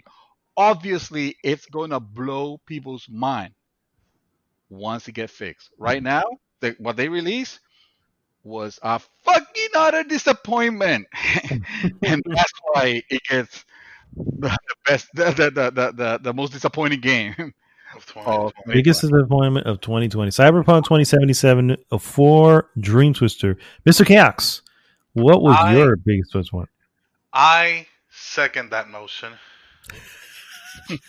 As much as I love the game, I love the story and the setting and most of the mechanics, the gameplay mechanics. This was a game that should not have released like this at all. Not like this. I've what is it? To expect bugs and even crashes. I was all for that. This is an open world game. That shit happens. Mm-hmm. But to happen with this level of consistency and to have all of these textures, not just one texture here and there, no, to have literally the whole world just untextured. It was really tough to look past. But again, the game drew me in, and I am going to spend hundreds of hours in this game. Of that, I have no doubt. I will be playing this well into the PlayStation 5. I telling you right now, I will. I love this game. But it's definitely the biggest disappointment of 2020. Interesting. Well, my biggest disappointment of 2020, believe it or not, is not Cyberpunk 2077. What? My biggest disappointment of 2020 is actually CD Projekt Red. Oh, the company, the developer. Okay. So, yeah, that is my biggest disappointment. And why? Yes, it is obviously because of Cyberpunk 2077. But it's not just that. As it refers to that, we as gamers, the ones who played Witcher, played their game, played Gwen and everything else that they did, we literally put them on a pedestal because this company here is looking out for the gamers. They've got GOG Galaxy, which is an amazing service. They look to restore these games and games that people don't even play anymore, just to get them going. And here we are. It's the game that we've always wanted. And I will, be completely honest and say, yes, I was not expecting, I wasn't expecting to run at 30. I knew what I was getting into by playing it on PlayStation 4, but the level of deceit that there was and this is deceit, and to say anything else is to really be kidding yourself. This is deceit. We did not see this played on a base PlayStation or Xbox One at all. And media sites were restricted in showing said gameplay at all. These are the acts of deception, and that deception was for money. Dreamy and I have the line that we say, it's the same old why. Why would any company do this? Money. Okay, it's the same old why. And there was a time that I thought CD Projekt Red, being a Polish company, being in a country that it's a little bit different when it comes to making games and having just businesses in general. It was a time I felt that this company was above that. It was more about the product than it was about anything else. And I know that a lot of people, like to bring up the comparison. Hey, Witcher 3, it had bugs, and yes, it had bugs. I'm not saying it didn't have bugs, but it wasn't running at 15 frames per second. Or less. It wasn't crashing every 3 fucking hours. That it did not have. And anybody who says it does is lying. I bought the launch copy of that fucking game on PlayStation 4, and it did not have that. Yes, it had bugs. Fine. It is what it is. Sometimes I would fast travel on my horse, and my horse, when we got to the fast travel point, I'd be on the horse. The horse will be on the sign and the road that we were fast travel to. Wow, it was like the game literally dropped you. Very specific. Yeah, and I was like, hey, it is what it is. You run, you move a little bit, you're off the whatever. That's a bug. It wasn't game breaking. It definitely, can mess your experience up. Yeah, but the game still went. It still said this is not not the same. And so anyway, I'm not going to go anymore because we had a whole hot topic about it last week. But my point is, yes, Cyberpunk was bad, but I feel that the blame goes higher. And so I'm going to say CD Projekt Red was my biggest disappointment of 2020. I agree with that, and I have a runner-up here that it just hit me. Yes, okay. I'm fairly certain this came out this year, but Resident Evil 3 Remake. Oh yes, yes, it did come out this year. We cannot not mention it for biggest disappointment. Okay, I am not a Resident Evil fan. I am, by any measure, I am not. I got into Resident Evil 4, loved it. Played Resident Evil 5, liked it. Didn't go any further than that. Resident Evil 2 the remake is a masterpiece of what a remake should be. Yeah, okay? Absolutely. And when my friend Dark Necrodancer, that I mentioned him before, and I mentioned him plenty of times before, he is an avid fan of Resident Evil, and his all-time favorite is Resident Evil 3. Us growing up, he played this game endlessly and replayed it over and over and over again. All right, when Resident Evil 3 came out, he was ecstatic. He bought it, he played it, and like the first 2 weeks he was just throwing flowers and praises to this game. And I told him, bro, I'm gonna tell you right now, I've been seeing the reviews, I don't think that game's as good as you think. And after 2 weeks he came to me and said, bro, this game is garbage. Wow. Garbage? That's harsh. Garbage. Wow. They cut out so much content from the original. That they did. Yeah. That they did do. Yeah. That it's not like Resident Evil 2 Remake is an updated experience of the first one in all ways. Okay? Yeah. Well, one for one. Mm-hmm. Yes, it still has yes, it's different, but it still gives you that feeling that you're in this building, this cramped halls, and the third one, it's just dropped the ball entirely to the point that an avid fan flat out told me this game is trash. Okay, this is a complete disappointment. This is like they grabbed whatever they did with 2, threw it on the floor, and stomped the shit out of it.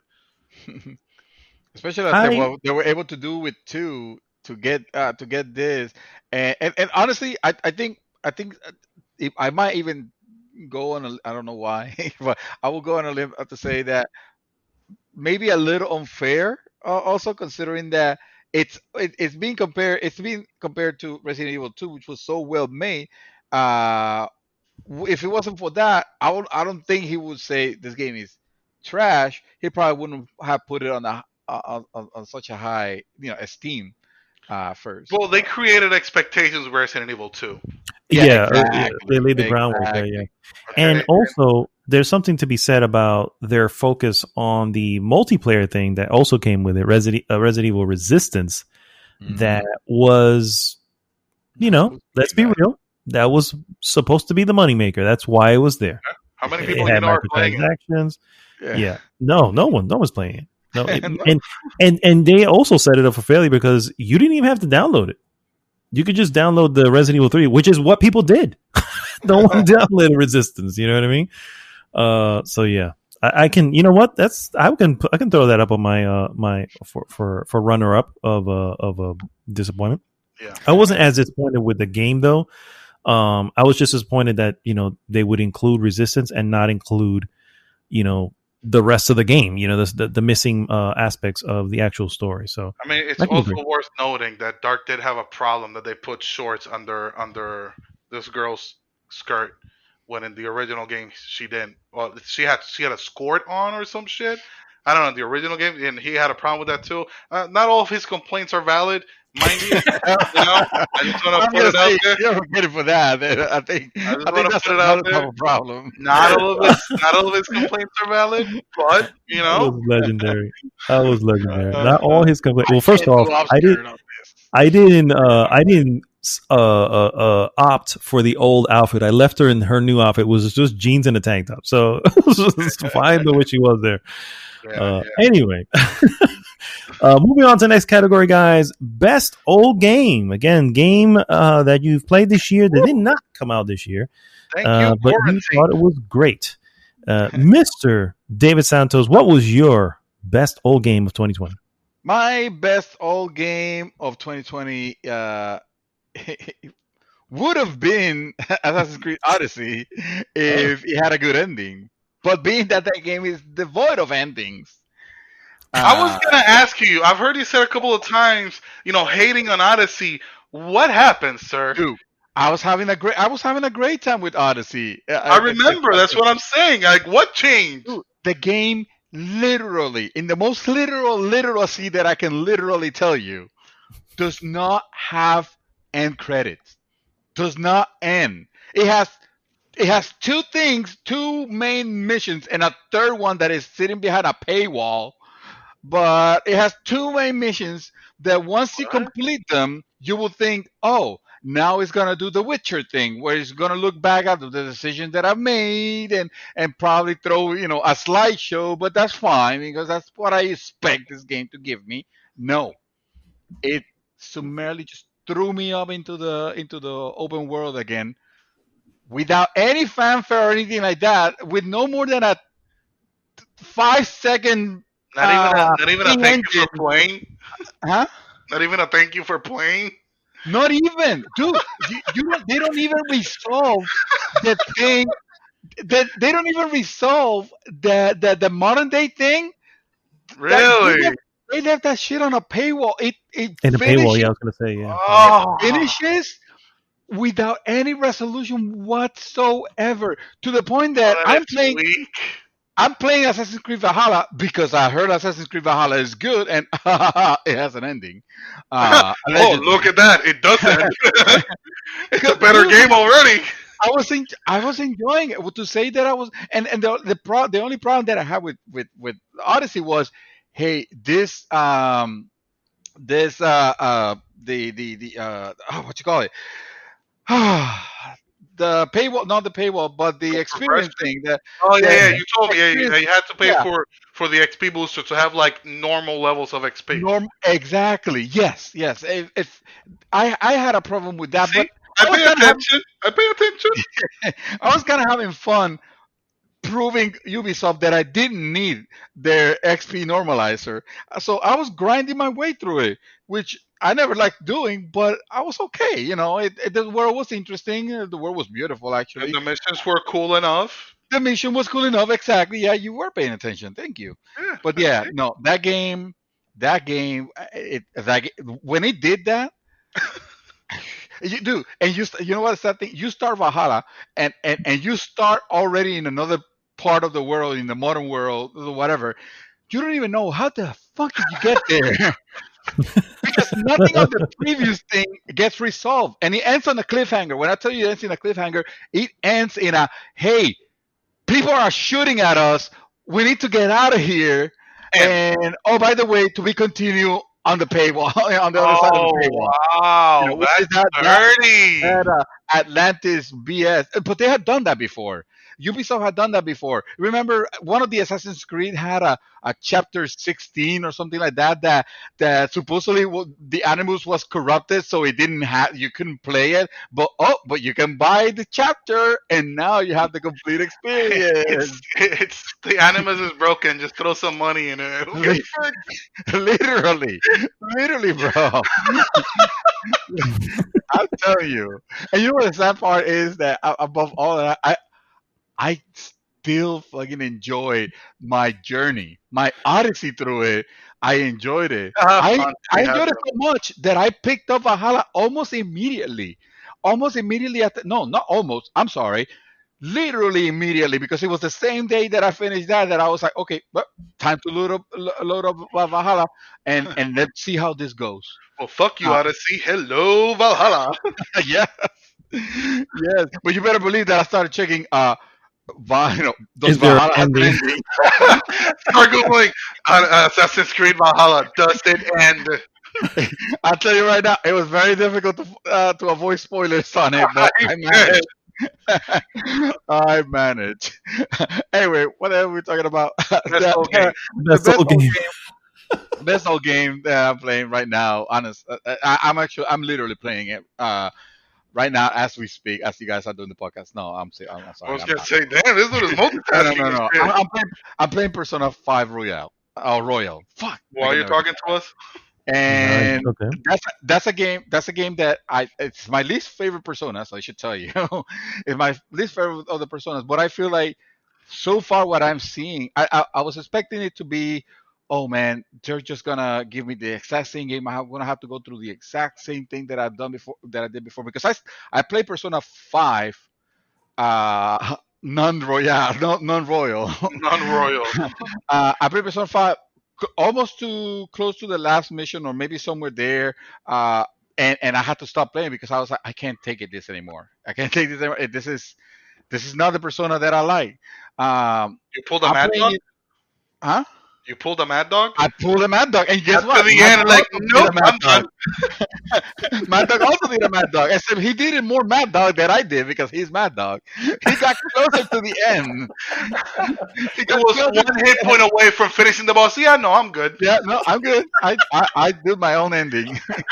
I tell you, he would have loved Assassin's Creed Odyssey. I think he would have loved it. Actually, I would have been frustrated. I'm like, wait, that's what I do. The game can't do that.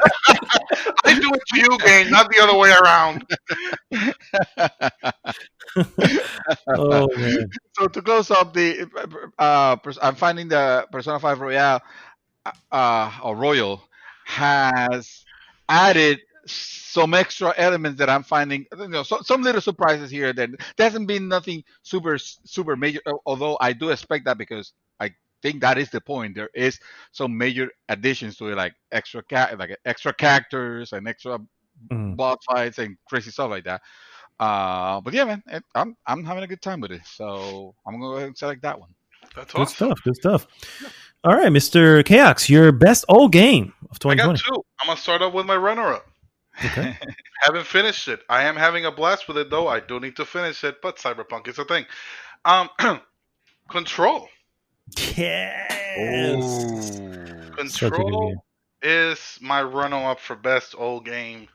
That game is so enigmatic. Ooh. That it just begs to be solved. Whether you solve it or not, it just begs for you to keep going and investigating and discovering more of whatever the hell is happening and what the fuck is up with those puppets.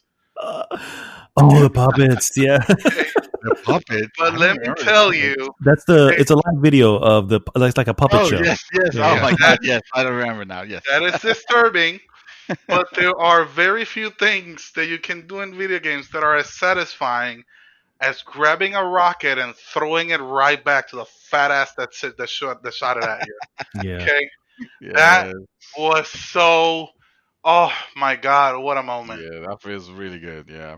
So I really am enjoying the game. And again, the mysteries. Every time they answer a question, it's like 20 more that come. Like, yeah, thank you for answering that. I still don't know what the fuck is happening.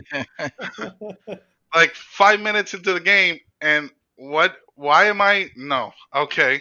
That happened. Not gonna spoil it. Not gonna spoil it. I almost did though. Now, No. my best old game for 2020 is God of War. Oh, for sure, dude.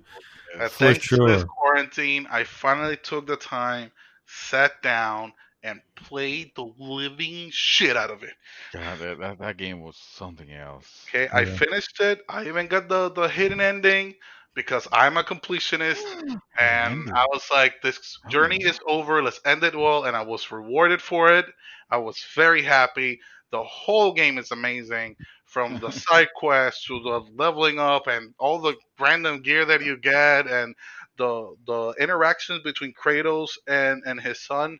With boy, Boy. was that awesome! That's his name. Boy. Boy. What is his name though? I was trying to remember it. Don't spoil it. No. No, the name in the Atreus. Yeah, Atreus. yeah. Oh, okay, there you go. I had it right in my head. I thought I was relating it to something else, but no. Yes, with Atreus. God damn, and just using the words that Dream here. So that journey that you go through is just so well done. Yes. And that world looked absolutely gorgeous. Mm-hmm. Absolutely. And like the endings from the giant serpent. It's not Medgar Sormer. I can't remember the name of it. The fucking names. I loved all of it. Heims and the yes. Valhalla Heims and the whatever. I love Norse mythology. I really do. But goddamn, those names are something. If you love Norse mythology, do I have a game for you? Let me tell you. No. Let me tell you about a Lord and Savior Valhalla. No, so that would be my best old game for 2020. God of War. I can't believe. Honestly, my only crime was that I waited for 2020 to play it. No. If there's one thing I can definitely say is that you got the best moments in quarantine as far as everybody else concerned. You know what I mean? I can tell you right now, my best old game, and I would even say, I think even Dreamy would agree that his best old game doesn't compare to how awesome God of War is. You know what I mean? It's like having that be the game that you got to play here in 2020 during whatever. I'm actually a little jealous. I'm not even gonna lie. It's like, man, I wish I can experience that for the first time again. You know what I mean? Remember when you were saying that when I was playing Witcher 3? And Witcher 3 was my favorite old game of when I was playing that. Yeah. That's one idea. Yeah. My best old game, guys, I have an honorable mention. And then, of course, I have the winner. The honorable mentions are going to go to, and yes, I can already hear the eye rolls going when I say this. The Return of Obra Dinn was... eye rolls? What are you talking about? Oh, okay. KAOX is very silent at this moment, but that's fine. Return to Obra Dinn. I have no idea what the hell you're talking about. I'm going to see my indie shit or something that he must have played. I was expecting this. The eye roll. I was expecting this. There it is. Listen, I was talking with Raima last week about this. As soon as I heard that I was going to do a podcast, I got to spoke with him, and we went over some games, and he picked some fucking frou indie game. I was like, you sound like Mad Dog, sir. I have no idea what you're talking about. I need a hang with him for The Return of Obra Dinn. This isn't a classic game. Basically, it was discovering the mystery of what happened of the Obra Dinn, which is a ship that got lost at sea and then came back. The way it delivers it's really cool. It's a very unique way of telling a story, and it was pretty awesome. And I did play it this year. I played this on the Switch. But I cannot make that my best old game when on the Switch for the first time.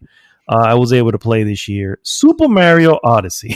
So, yes, I was about to jump here.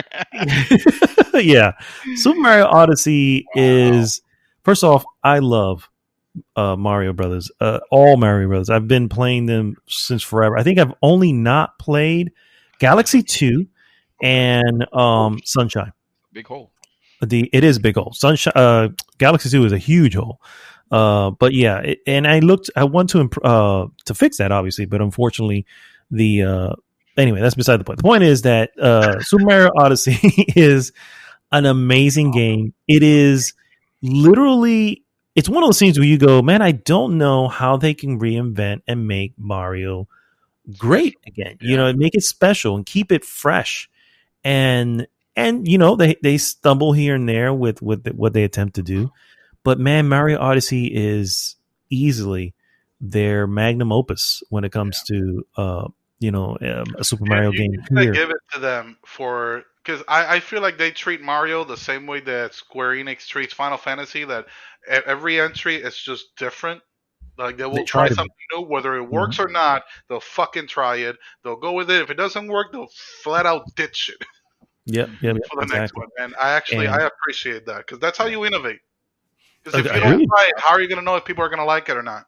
How do you how do you stumble upon the Odyssey? That's one of those things. It's like, how do you find this amazing experience if you don't, you know, if you don't try it? Yes, it's worth, a Mario Odyssey is worth a Mario Sunshine and whatever other Mario game that you can come with, Mario parties and all this stuff. You know, it's like it's worth getting to this because they tried it. You know, so yeah. I would say that's a game that gives you some very, you know, if you want a game that gives you like very good moment, like very good gaming moments, that's definitely one to pick up. It's fun, yeah. It's one particular party, especially, which I'm not gonna spoil. I mean, I was left very happy with it. Yeah. You can't help but smile as you're playing it. You realize you're smiling until your face starts to hurt. You're like, oh shit, I've been smiling this entire time. It's just way too much fun. And I'm glad I played it this year. That was my thing that I played for for the pandemic, essentially, for quarantine. Awesome. All right, guys. Best surprise is the next one, Mr. Not Cass. Sorry, Dreamy. What is your best surprise of 2020? The best surprise is a game that I expected that I was gonna like, but I didn't expect it to be this great experience that I had, and I didn't even, I can't even tell you that I personally had the best experience, because to have the ultimate experience with it, believe it or not, you have to have a VR headset. And that game, of course, is Star Wars Squadron. I'm a big fan of X-Wing, the game X-Wing when it came out, and even more so of TIE Fighter, which is high on my list of, you know, best games of all time. I'm sad that this game didn't deliver that caliber of storyline. And to be honest with you, I'm also a little annoyed to the fact that, well, as a now Disney property, they have taken some liberties with the game, and have introduced a little bit of SJW agenda, which I did not enjoy. But other than that, aside from that, the experience of flying an X-wing and being able to play this with joystick and throttle, with a whole HOTA setup. I didn't have VR, but at least with the joystick and throttle setup on my PC, it felt like I was fulfilling a fantasy or a childhood fantasy.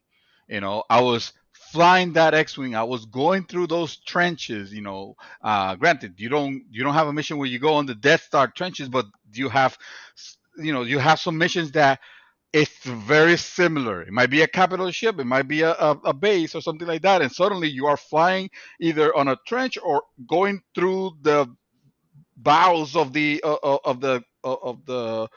space station, to try to hit the reactor, and then after you destroy it, you have that race to get out of there, because you see the flames coming out behind you, like you're gonna get destroyed. It's just like they present in the movies. And granted, Star Wars now is kind of bullshit. I get it, but you can't deny that the original trilogies is something very special. And Mm-hmm.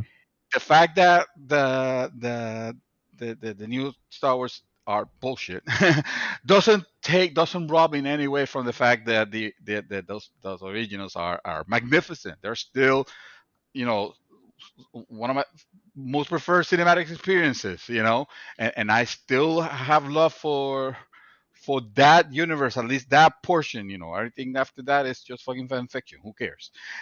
In my eyes. Apologies for those who like The Last Jedi or whatever. um, but or was it The Last Jedi? No, I like The No, Last Jedi. yeah. Who cares? Who gives a The one shit? with the Something Emperor. Skywalker. Fuck that shit. Yeah. Anyway, Rise of Skywalker. What a clusterfuck. Anyway, yes, I absolutely love this game. It gave me some great experiences. I've seen footage of people playing in VR, and it's almost unbelievable to see, to see it, because it's, you're looking everywhere on your cockpit, which is like super well detailed, and looking to the side, and seeing your the wings or whatever. The fact that this is an EA game, ew, fuck, this is an EA game. They have yet tainted it. Did you feel the shit in your mouth when you said I that? can feel the force. It's like this should be. It's a game created by the dark side, and somehow it hasn't been tainted by it, because there's no microtransaction bullshit or anything of that sort. If anything, at first the developers were saying, "We're doing this game. It's $40." That's another thing. It's super cheap. It's $40 for the experience that you get. I think it's fantastic. But we're not going to add more content to it. We're just, it is. And yet so many people are playing this game and enjoying it so much that they are actually releasing content to it. To most recently, they added two new ships. They added the B-Wing and the TIE Defender, Mm-hmm. which is it's kind of crazy, because it supposedly canon from you don't see them in the movies, but I remember the TIE Fighter, the game TIE Fighter, had you flying TIE Defender, and it was very weird because it looks like I don't know, it looks like almost looks like a Jax, from that the little. So the game where you throw the ball and you pick up the jacks, those things. Oh, yeah, yeah. It looks like you're flying one of those things. Yeah. Anyway, it's super super cool. Yeah, can't praise this game enough. That's my. All right, his pick is Star Wars Squadrons. All right, Mr. KAOX, what is your biggest surprise of 2020? This again.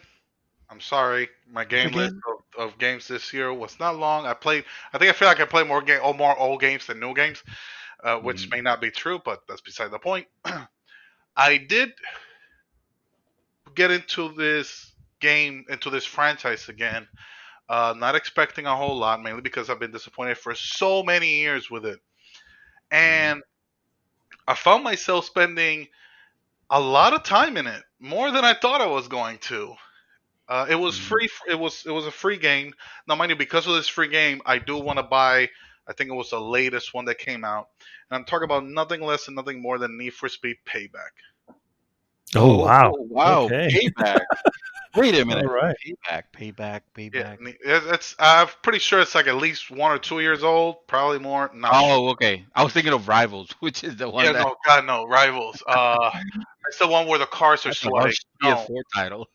No, that's the one where the cars are sweating. I don't know why they did that. Yes, I remember that. I do want to get into Heat because of Payback. Me and Dark started playing it, and then he bought Heat, and he just went nuts over it. He keeps telling me to buy it, which eventually, after I'm done with Cyberpunk, I probably will. Honestly, I did really enjoy Payback a lot. I was still missing a few things because I'm having problems with my EA account still, and I haven't fixed it because fuck you, EA. But I really did enjoy, like, the car handling and everything. Yes, it's very much arcadey, but that's what you want out of Need for Speed. That's what I'm looking for out of Need for Speed. I'm not not a sim. Yeah. Okay. I enjoy the car customization. I think there was a level of customization where you took the car to like the super level or whatever. Which some points it was kind of ridiculous, but it was still really cool to like grab just take the most racing car you can imagine and like I'm not dropping a fucking off road. I'm just gonna put like big ass tires on it. You can't fucking do that. Wow. Okay. No, I don't think all cars can do it, but like bro, you can grab a Volkswagen, a Beetle, like the old Beetle, and make it into a drag car or an off-road car. Nice. Okay, the car that I was using to run away from the cops was a Chevrolet C10. I don't even know what year that is. A C10, isn't that a pickup? That Yes. is hilarious. It was basically this fucking tank of a pickup. And it's like I'm doing 200 miles on a pickup. What? That is great. Yes, it was. It is Horizon for that experience. Oh yes. Like, I guess I what? could actually run a Hot Wheel at 200 miles per hour there. Try 500 or something like that. Wow. Okay. And not 8 or 9 shifts. You know. How do you even turn? Like, can you see the road at that point? If you remember Hot Wheels, the engines were bigger than the windshield itself. Yes, So I remember when you're that. You driving the thing from inside the cockpit, all you see is the engine in front of you. You can't see shit outside. I bet. So stupid. So I really didn't. The story in Payback, it's okay. It's not as cheesy or corny as the other ones, thank God. Because what was it? There was a Need for Speed. It wasn't Underground. Which one they made? That was supposed to be like Underground, and it was super fucking corny. I think I know which one you're talking about. I think don't it was just remember called it, Need for but- Speed. It might have been Underground. No, it wasn't because they haven't released it. Was it Underground? It could have been Underground. Fuck, I don't remember now. I have the box on here, but everything is packed up. So Speed. I bet I can find. So There's yes, an Underground, yeah. that. Honestly, I have been so disappointed with Need for Speed for so many years after it being one of my favorite racing franchises for so long. Especially when they gave it to the people that made Burnout. Criterion, yes. Those games really disappointed me. This one, then, I was very happy with it. I was having a lot of fun with it. And I'm actually looking forward to Heat because of it. And I'm actually looking forward to whatever they come up with next. Hey, how do you feel about the remake of Hot Pursuit, which you can buy cheaply? I've seen. Because Hot Pursuit, I think it was made by Criterion, right, Mad Dog? If I'm not mistaken. I think this was right before the Criterion came in. That game is phenomenal. Yeah, Really? Hot Pursuit is one of their best. Yeah, absolutely. The remake right now, and granted, and I'm not a racing guy, for the record, guys. I'm not a racing guy, and I'm telling you, that shit is fucking awesome. Yeah. Yeah. Give it a shot. I don't think I played it. You might want to check that out. If you compare it to the original, you're gonna notice that not a lot of things have changed other than now it runs at 60 frames and whatever. But graphically, it's not like a super powerhouse or anything like that. But they did especially if you haven't played the Hot Pursuit, which Hot Pursuit itself was kind of a remake of an original Hot Pursuit. I was gonna say, I remember playing Need for Speed Hot Pursuit 2 on the PlayStation 2, and I played the shit out of it. Yeah, that's so. Well, this is like so this will make it the remake of a remake of a remake. Yeah, that's exactly what it is. I mean, I guess at some point we were gonna hit this. Dude, play that. I think and you will fall in love. I agree, and I would argue that and I'm the last person to back up or say anything for EA, but I would say if you really take a good look at some of the gameplay for the remaster, it's pretty good. It's pretty beautiful. It holds up, and they've done pretty well on it. So for sure. All right. All right. My surprise for 2020. Nice. My surprise for 2020 is a game that I was following for a bit and wasn't sure I was going to buy into it. But I did, and I spent 43 hours in it and loved every moment of it. And that is 13 Sentinels Aegis Rim. Yes. That was a surprise for me. Uh-huh. Uh-huh. Yeah. This It's yeah. like right up there with Gundam Versus, who you never heard about. So yeah, this is a Vanillaware game, and if you don't know who Vanillaware is, then No. just skip on to the next moment. You guys, But anyway, Dragon's Crown, which is an excellent game. You should play Dragon's Crowns, KAOX. I think it'll Dragon's be. Crown, Odin's Sphere. I played It, Odin Sphere. I okay, bought that game. I remember that game. I didn't You finish like it, okay, that? so Oh, then Odin's there you Sphere. go. Then but I this, love that Yeah. art style. That shit was great. yeah, the art That's style is what makes exactly the it. art style. Exactly. That's exactly the art style they have here. This is a story, real quick, of 13 high school students, of course, who end up in charge of manning these sentinels, which are basically large mechs, to hold off an impending attack from the kaiju Definitely a race. Japanese game. Oh, for sure, for sure. High schoolers taking over something and like waging war. Yes. Yes. It is unlike anything I've ever played. It's got this wonderful story that's told in through 13 different characters. The way the information is doled out is so expertly done that you are involved and interested in every one of these characters. And even the one there was one that I wasn't as interested in. I still wanted his story because it answered questions that I had. You know what I mean? There's still a reason to go over to that particular so that's one. And then the gameplay was again just not what I was expecting, and yet I had so much fun playing it. I just I just didn't see it coming. It's one of those things I just did not see this game coming, and then to say I spent 43 hours in it, is another thing where I don't have the time to put in, and yet I said no. This one deserves it, and I'm glad I was able to finish it and had a wonderful wrap up, and it's just too cool, man. It's just too cool. So my biggest surprise is this game from Vanillaware. They're maybe their best game. You know what I mean? Wow. So yeah. All right, guys. Moving on to the next character, Mr. Santos. Your best character of 2020. Well, best character of 2020. Best character of 2020. World premiere. No, best character of 2020 is definitely one of the characters that I have been enjoying a lot. Not only in the storyline, but I enjoy playing him, and that is Eivor from Assassin's Creed Valhalla. Valhalla. Oh, okay. Wow. This is we have, I played.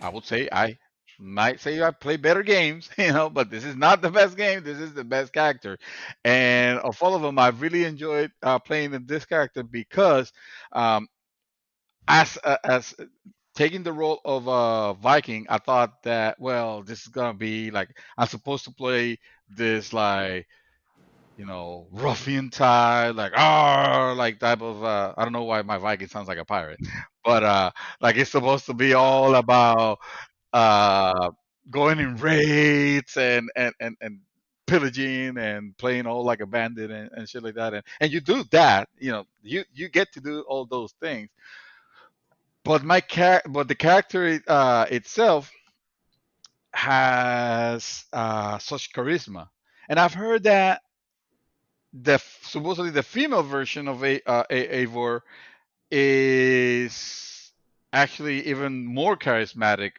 or so. But being that I've already played Assassin's Creed Odyssey, it's a female character, Cassandra, which I thought she was great. I wanted to try this one as a male character, male Eivor, and he's a very very likable character, a person that you understand his struggles, a person that is loyal to his brother. You will think, and this is not spoilers or anything like that. I'm not gonna say like how it branches out or anything like that, but at the beginning it is already established that you're not the ultimate person of your clan. You're actually the brother of your jarl, things what they call him, which is the clan leader basically. And For a second there, I thought we were in Skyrim. yeah, Sounds it similar. lends from that. It lends from that a lot. And you are, yeah, I mean, you can decide, your level of loyalty towards him, and it's just, and the way he expresses, like, it's funny because he is not only a tough Viking, but he is I don't want to say educated one, but he's like a poet also, which for some reason makes him makes him be challenged a lot in what they call flightings, which is nothing more than rap battles. Excuse you? Yeah, it's basically, well, I think the media overestimated the way that they say, oh, Valhalla's going to have rap battles. In reality, it's not so much rap battles as, oh, just finish this verse that I'm throwing here with a one-liner that rhymes best, and not just rhymes, but it also makes sense. And they give you a time. You have to, you have to make your selection, and it's timed. You can't just be like, really, okay, that rhymes, but it doesn't really. It's coming out too strong or whatever. So that's really what they call the rap battles. But it doesn't matter because they are entertaining, actually, and they are not too difficult, even to me, which sometimes I haven't. You're not a poet? No, I'm not a poet. Exactly, I'm not a poet. Just message Eminem real quick. Yo, what's the best line here? That'd be great if he would respond. I'm not gonna lie. Oh, there's another reason why he is my favorite character, but going into it will be going into heavy spoilers, so I really don't want to go that route. But yeah, needless to say, he's up there. Yeah. Cool. Mr. KAOX, your best character of 2020. I think I know what it is, but go ahead. Really? I think so. Huh. Do you presume too much, sir? I may. I feel like I might just, I don't know, maybe I might be wrong. Honestly, I completely forgot that this was one of the categories. One of the categories. So I kind of like went through my games real quick, the ones I played this. Wait, does this include like the God of War and everything that I played, or? Well, this one's more of the year, but again, okay, we're gonna stick within the year. Okay. I'm gonna go with V from Cyberpunk. Oh, okay. I heard some people complaining that they don't like the character or whatever, but I really can't, like, I can relate to this guy, like the way that he talks. Like he's a bit of a smartass. He can be an asshole, but he can be compassionate too if it needs to be. Yeah. His responses, like I'm like, whenever he's talking to someone, I start moving the camera like if it was actually me. Like what? I've done that too. When he talks, like I'm doing the face like if it was me saying it. Yeah. Like I can't. Like you're nodding. Like you're nodding. So you're like moving the camera up and down. Like yeah. Like dude. This like I would definitely say shit like this if I had all the capability that this guy has of like actually making people shoot themselves in the head and shit, and I was afraid of literally nobody. I definitely do like this character. I'm not that far into the story yet. Again, I'm just 36 hours in, but there has been some emotional moments in the story that you can see that your character does. Because I've heard somewhere that apparently some people don't like him because he has no emotion. Yes, he fucking does. Yeah, they're probably still stuck at the 30th hour mark. If they're still stuck in the beginning area, then they have a problem. Well, maybe not because I was there for like 18, 20 hours. So V from Yes. Cyberpunk 2077, Yes. Mr. KAOX's best character 2020. For me, it's a difficult. Before you say that, who do you think I was going to pick? I think it was gonna be Johnny Civ or something. Silverhands? Yeah. No, I thought it was going to be the Doomerine. Come on. I figured you were gonna think I was gonna say that one, but I mean the Doom guy. Does he really have any personality? Well, I mean, sort of. I guess he's got a little Rip more it here. there. This sounds too close to an argument that we were having. Not an argument because I agreed actually. Rip it there. We kind of had this conversation. I believe it might have been last podcast. Yeah. It wasn't about the Doom guy per se, but it was the same question, the exact same question. It was about the Master Chief. It was about Master Chief. Yeah, but I guess he actually does talk though. He does. He has. Yeah, that's what I was saying. That Master Chief is one step above the Doomer. Pretty much, literally just one rung up the ladder. One. Yeah. He actually does talk. There is an awesome moment in that game, to be fair, that I think as one-dimensional as the Doom guy is, I think is so telling of the type of character he is. And that's the first time you meet the Marauder. You see him pacing back and forth, almost like sizing up the Marauder. And I'm like, damn, this motherfucker is badass. He's so so unafraid of anything. Yes. He doesn't care. And that says it all. I'm just like that, and that it's just a How look. Am I gonna put my shotgun in your face and blow your head off? Yes, he is like giving him this stare through that helmet, and I'm feeling that stare. So I'm looking at the Marauder like, dude, you may want to turn around. I don't know, bro. You know I want to turn tail, sir. Yeah. So anyway, that's what I thought you were gonna say. But for me, anyway. I'm going to mention the character, Abby Anderson or Abigail Anderson. This is a character from The Last of Us 2. I'm certainly not going to go into detail because to say anything at all really is going to be, it's just not worth. But I will say, Abby Anderson, that's his thing. Moving on. No, I'm kidding. I was going to say I've heard very good things about that character. I will definitely I've heard any spoilers because Grandma was kind enough to not give me any spoilers, but he did tell me that the character is like, yes. Go yeah. It's just a supremely well fleshed out character that could not feel more real. You know what I mean? It's just like, nice. And then on top of that, you know, the level of emotions that you it's across all the array with this character. You know what I mean? You don't even know how to feel at some point, you know? That's it. That's just all I'm going to say. Abby Anderson, Last of Us 2, best character 2020 for Mad Dog. Mr. Santos, best soundtrack for 2020. There can only be one and only logical choice for best soundtrack 2020. And that, my friends, is none other than Final Fantasy VII Remake. Thank you.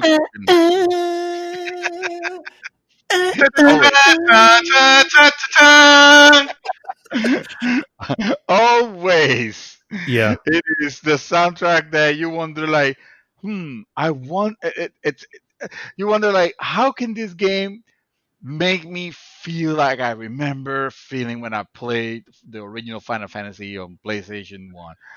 And yeah. And still not be a carbon copy of it. Yeah, and still exactly. Not be, it's here. It's true. The music I mean, it's true a lot so more. powerful, It's a whole visual thing, but it's music. I'm sorry, Matt. What? No, I was just agreeing. The music is spectacular. Yeah, absolutely.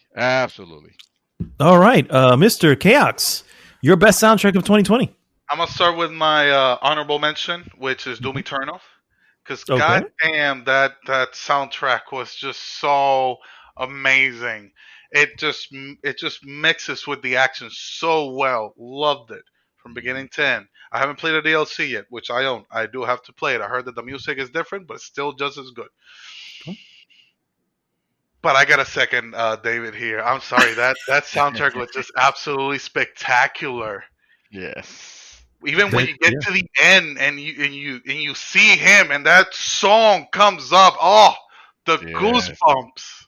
Yeah. Holy You make me shit! want to go back to it.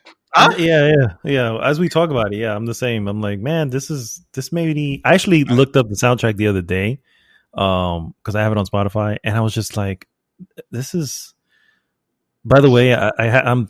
This is a clean sweep for Final Fantasy VII remake because that's my choice as well. Oh really?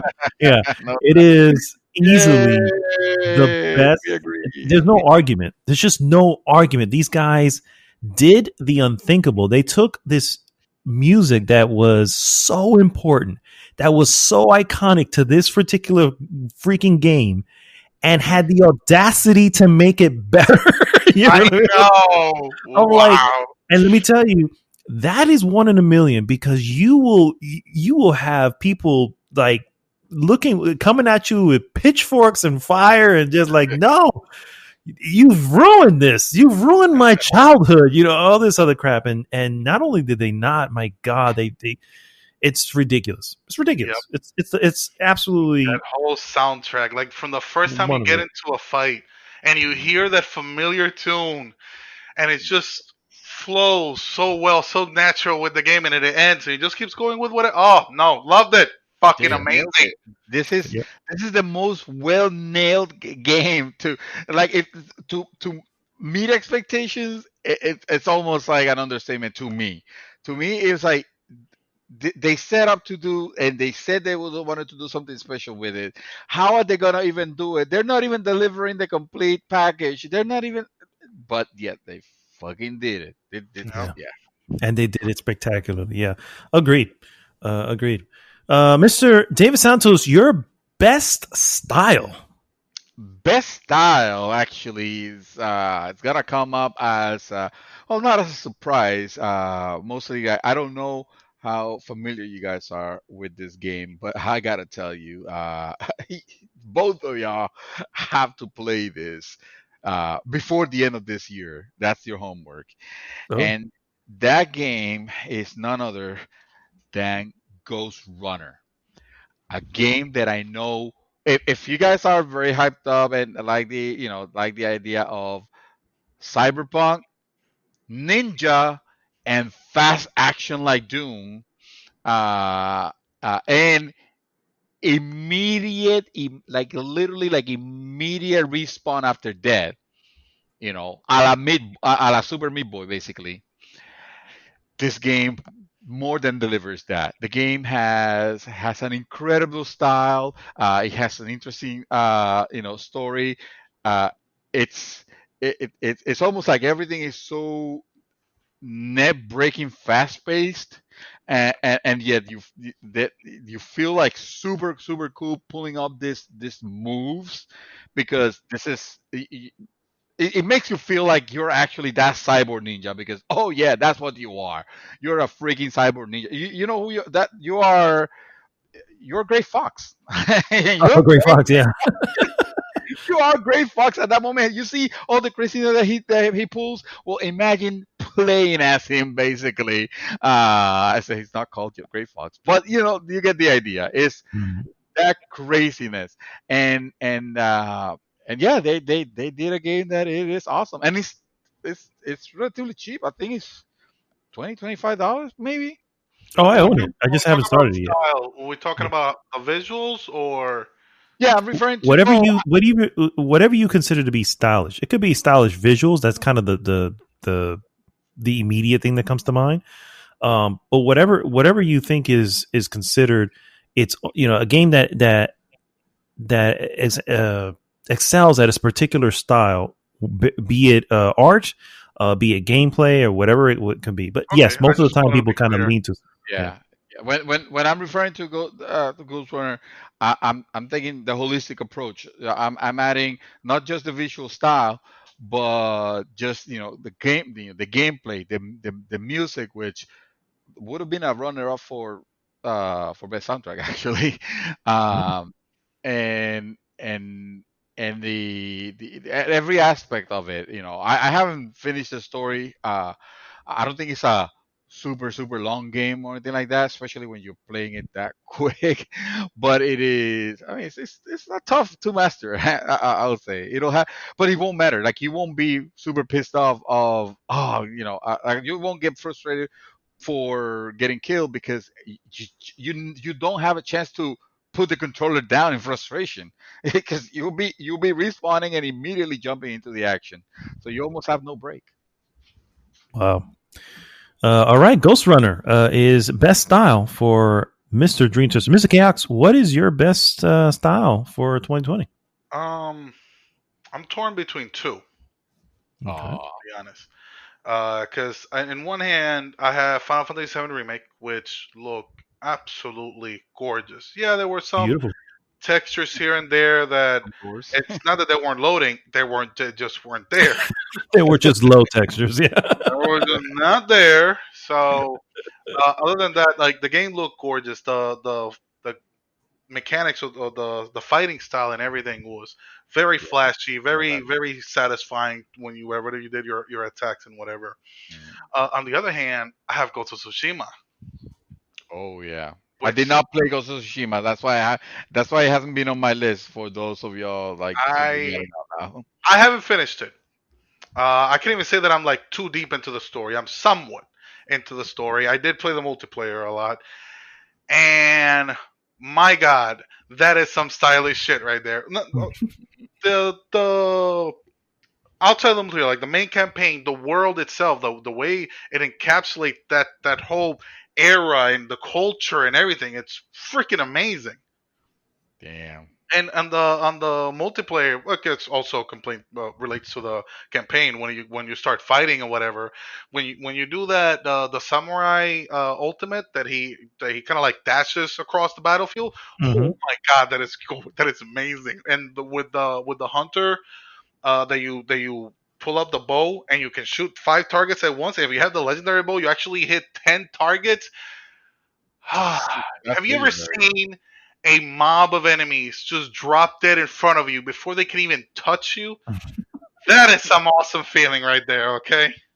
Now since it's Dragon, what was that? Dragon? No, not Dragon Warrior.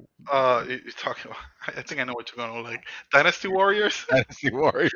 Oh, Dynasty Wars. Yeah. I was gonna say that does happen there often. That does happen quite often there. Number 2 game. Yeah. And I'm gonna lean and give it to Ghost of Tsushima. Okay.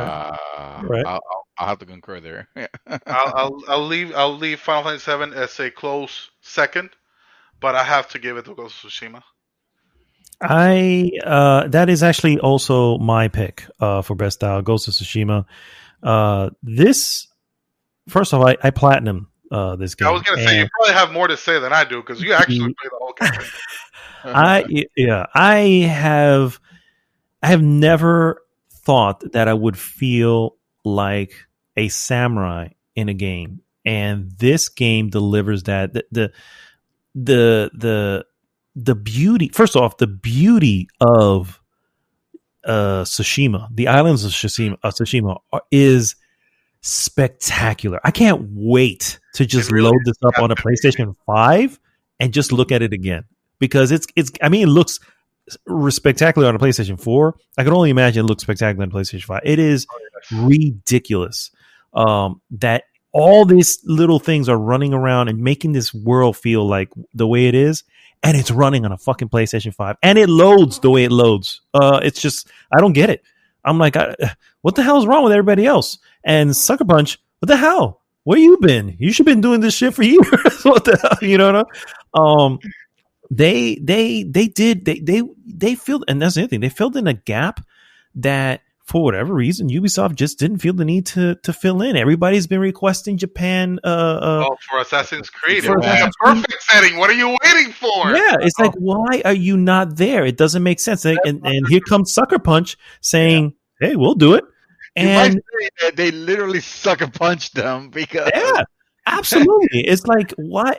And they nailed it. On top of that, they nailed it with a really a fascinating story on top of that.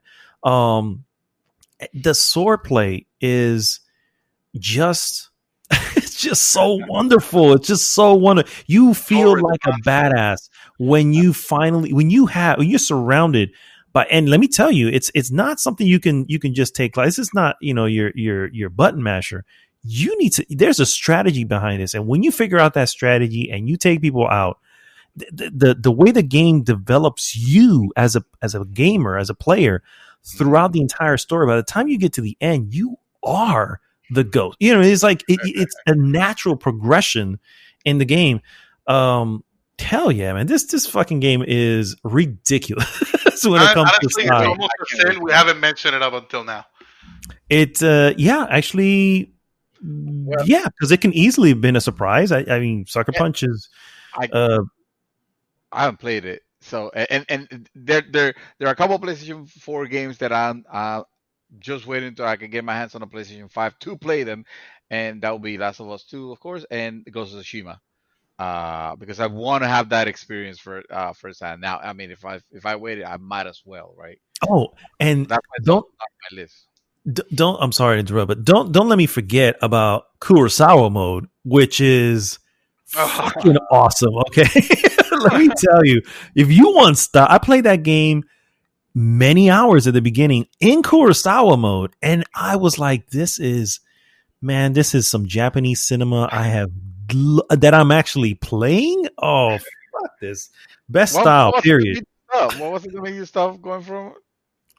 Honestly, when you turn on when it's like full bright and I'm playing on HDR, I'm like, yeah, I can't go back to black and white. I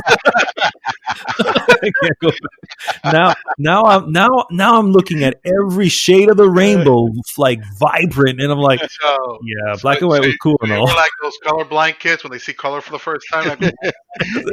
You think this is what's gonna happen when you wear glasses for the first time? When they actually give you prescription glasses tailor-made to your eyes. Yeah, that's exactly. That's really what, and I think I told that to Sparrow. Shout out to Sparrow. I think I told that to Sparrow Wolf too. But I was like, dude, because he was playing it all in Kurosawa mode. I'm like, I hear you, man, but don't turn on the full color, bro. You're not gonna go back. It's not gonna happen. Because man, did they pour all this love into that the visual style of this game, that it just I mean, forget it. People in Japan Japanese developers were going, man, we should have made this game. Do that. That's not even a lie. That's literally, there's some Japanese developer who went on record saying, yeah, this is a game we should have made. I'm like, what the fuck is wrong with you guys? You guys are there, So anyway, shout out to Ubisoft is like exactly. All right. You don't have to be part of the culture to actually honor the culture. Agreed. Yeah, it's not. I can't think of the term now, but there's a term that they appropriating. Oh yeah, appropriate. It's not appropriating when you're literally trying to honor and show what it is. The culture itself. And by the way, using resources from, it's not like they didn't just think of this in their head. They went there and took shots of stuff and had these guys from Japan who are historical guys who know this stuff. It's like yeah, and of course they took the liberties. Sure, they took liberties on but it is what it is. And in the end, it's still a fiction. So, Mr. Santos, we're moving on to the best story of 2020. Sure. I will ask you that while we're doing the podcast, you address me as the Dream Twister. Thank you. Or Dream. I'm okay with Dream. Apologies. 1,000 apologies. The Dream Twister. What's the next category? Sorry. Best story. Best story. Okay. So on this one, I almost feel sorry that I didn't beat as many games, or the ones that I did complete. I don't think I necessarily will put them on this category. I feel like the one that I'm playing now, Assassin's Creed Valhalla, so far has captivated me enough to where I wonder if I could say, oh yeah, you know what? I didn't beat it in 2020, but 2021, this is my 2021's 2020 best story. Game.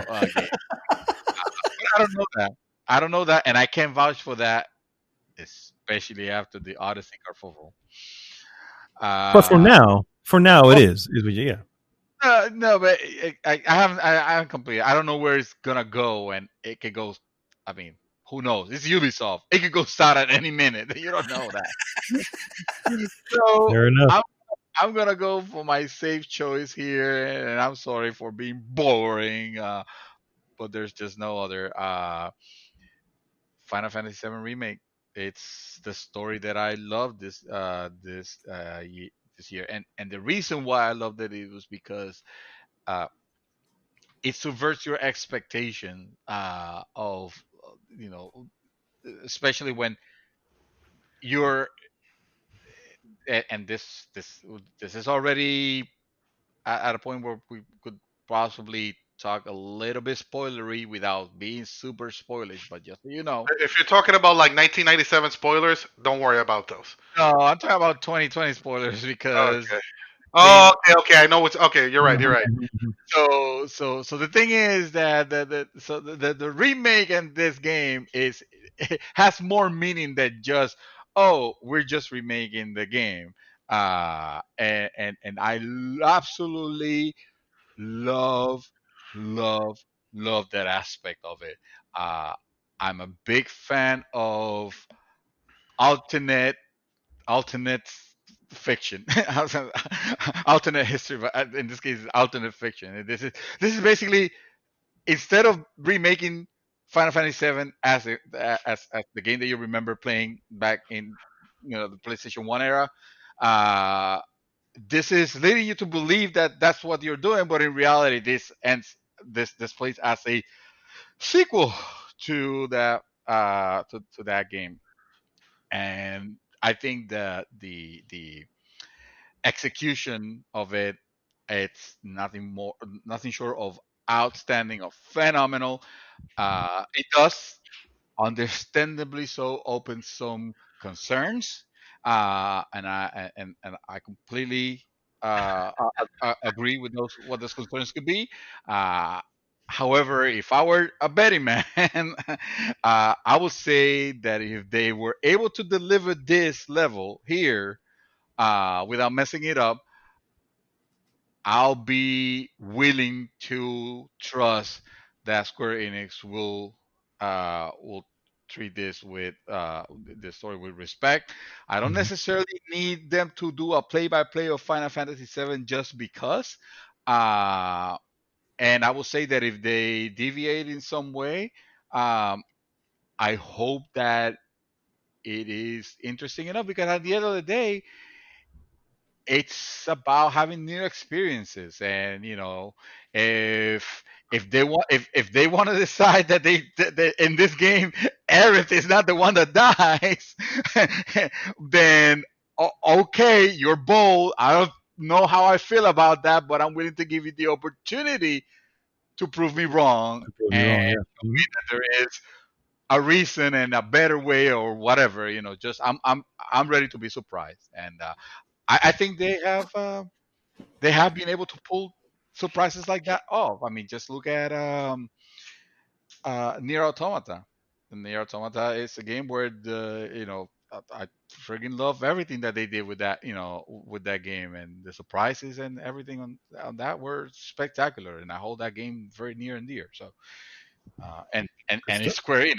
So, Yeah. On top of they're that. the publishers of Marvel Avengers. Right. So we don't know how this could go. All right. So his best story for Dream Twist, the Dream Twister, Oh, is a Final Fantasy VII remake. Mister KAOX Reaper, what is your best story of 2020? I am in a similar situation as Dream. Just different game. Oh, One of the games is different. The other one is the same, and I'm pretty sure I'm gonna end up picking the same. If I would have finished Ghost of Tsushima, probably would have picked Ghost. Not gonna lie, but I haven't. I can't. I'm not even that deep in enough to say that the story is amazing or anything. So I'm gonna go with Final Fantasy VII Remake. mm, mm, Um, I'm with Dream. I was pleasantly surprised with the changes they made, with the choices they made, with the game and the story direction. And I am cautious about where they're gonna go next because it's literally up in the air, right? Mm. But I did like what they did. I like how they managed it. Like how they still like letting you know, yeah, this is you, and that's not what we're doing. Yeah. You know, that's basically what they did, and they explained it in game. Even they took forever to fucking explain it. So it's okay. It was the onion. They were peeling away the onion, bro. Yes, that's what that was. Yes, I think it was. You know, now that you mention it like that, even though they took a while for them to explain, I think it was very well handled. Mm-hmm. Because then they still let you enjoy a vast majority of the game with this basically play-by-play of the first one without being really hindered by whatever is happening. Yeah. And I loved it. I loved that, especially the part of the dance. That dance was fucking magnificent. Yes. I forgot about that. Yes, that was really good. Fucking magnificent. I never thought I would enjoy that part so much. No, it was like complete opposite. Should be what happened. And I thought I was gonna be like, this is gonna be cringy as shit. Like, this is amazing. Yeah, I was all into. I was actually mad that I had to do button presses because I had to look away from what was happening. I want to see this dance. Why do I gotta pay attention to this? I messed it up, and she was like, at least you try. Oh no, I nailed that shit. Yeah, me too. So yes, I know that it seems kind of fanboyish to pick this game. I don't care. No, I don't think it's fanboyish at all. So and I don't think care was put into it, and you have to appreciate that. Yeah, for sure, absolutely. So, as many of you know, I'm kind of a story whore, if you will, when it comes to. I'll go to buff, but if you want to whore yourself out, then I'm gonna go to whore because I will sometimes sit through a story that has no purpose. Just because I feel like there may be a chance. You know what I mean? no ending. Yeah, exactly. So I actually have 4 games on this list for that story. But you know what? I'm not surprised because out of the 3 of us here, you've actually played the games that have had the best story this year. Yeah. And I want to hear this out. So obviously there's only one winner, and I'm not even joking. This is not a lie to say I have been moving this around as you guys were talking, and as I have been moving around my top 3 as you guys were talking as well. So this is a fluid situation for the record. I'm going to start with the first one, and that is these are runner-ups for the record. That is 13 Sentinels. Yes. 13 Sentinels story should not work. It just should not. It does. When you think about what they're trying to do, so for KAOX and anybody else who's not familiar, this is a story that introduces 13 people one at a time, and their story unfolds in the middle of the story. So at the beginning of what's going on, you're a little bit lost. It's a very sci-fi story.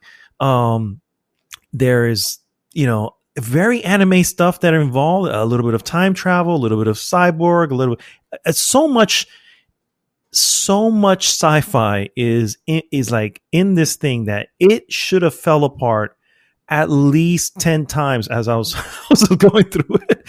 And yet for whatever reason, it didn't. And not only did it not, kept standing up. Yeah, it basically nailed it at the end. I'm just going, I couldn't believe it. I was just like, how does this work? I don't understand. How is this working? I'm amazing so fucking much. My feet hurt.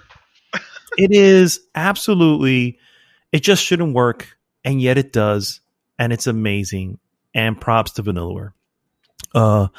Another runner-up, which I have a little bit above that, is Final Fantasy VII remake is also on the list. And for the record, there's a theme here with the 4 that I have on the list, and the theme is bold decisions.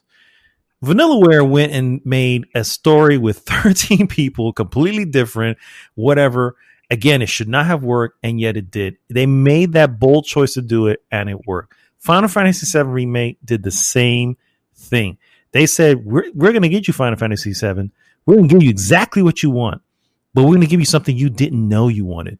And here you go. And it's one of those things where it's like, man, this could have seriously went the other way. You know what I mean? If it was not handled correctly. Really backfire. And yet it was. And yet it now opens up so much possibility. You mentioned the same things, like maybe this particular character doesn't die. That may actually be a possibility now because we're in uncharted territory. You know what I mean?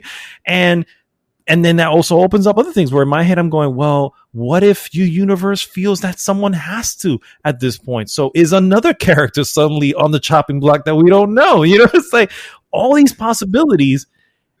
And on top of that, hey, it's the story that I love from 1997. So Final Fantasy VII is the other one. These two have been flip-flopping back and forth.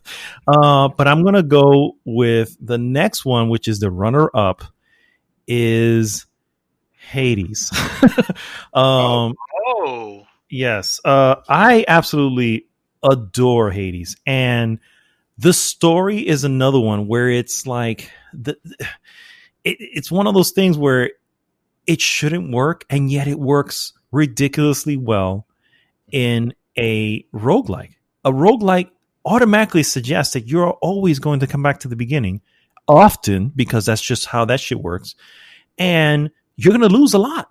You know, you have to start all over again. And they developed a story that not only makes it makes sense in how it does it, you don't mind coming back. Sometimes you look forward to coming back because you want to go converse with a bunch of people and in my case, you know, maybe have a weird relationship with a purple girl because I don't know, she's kind of cool.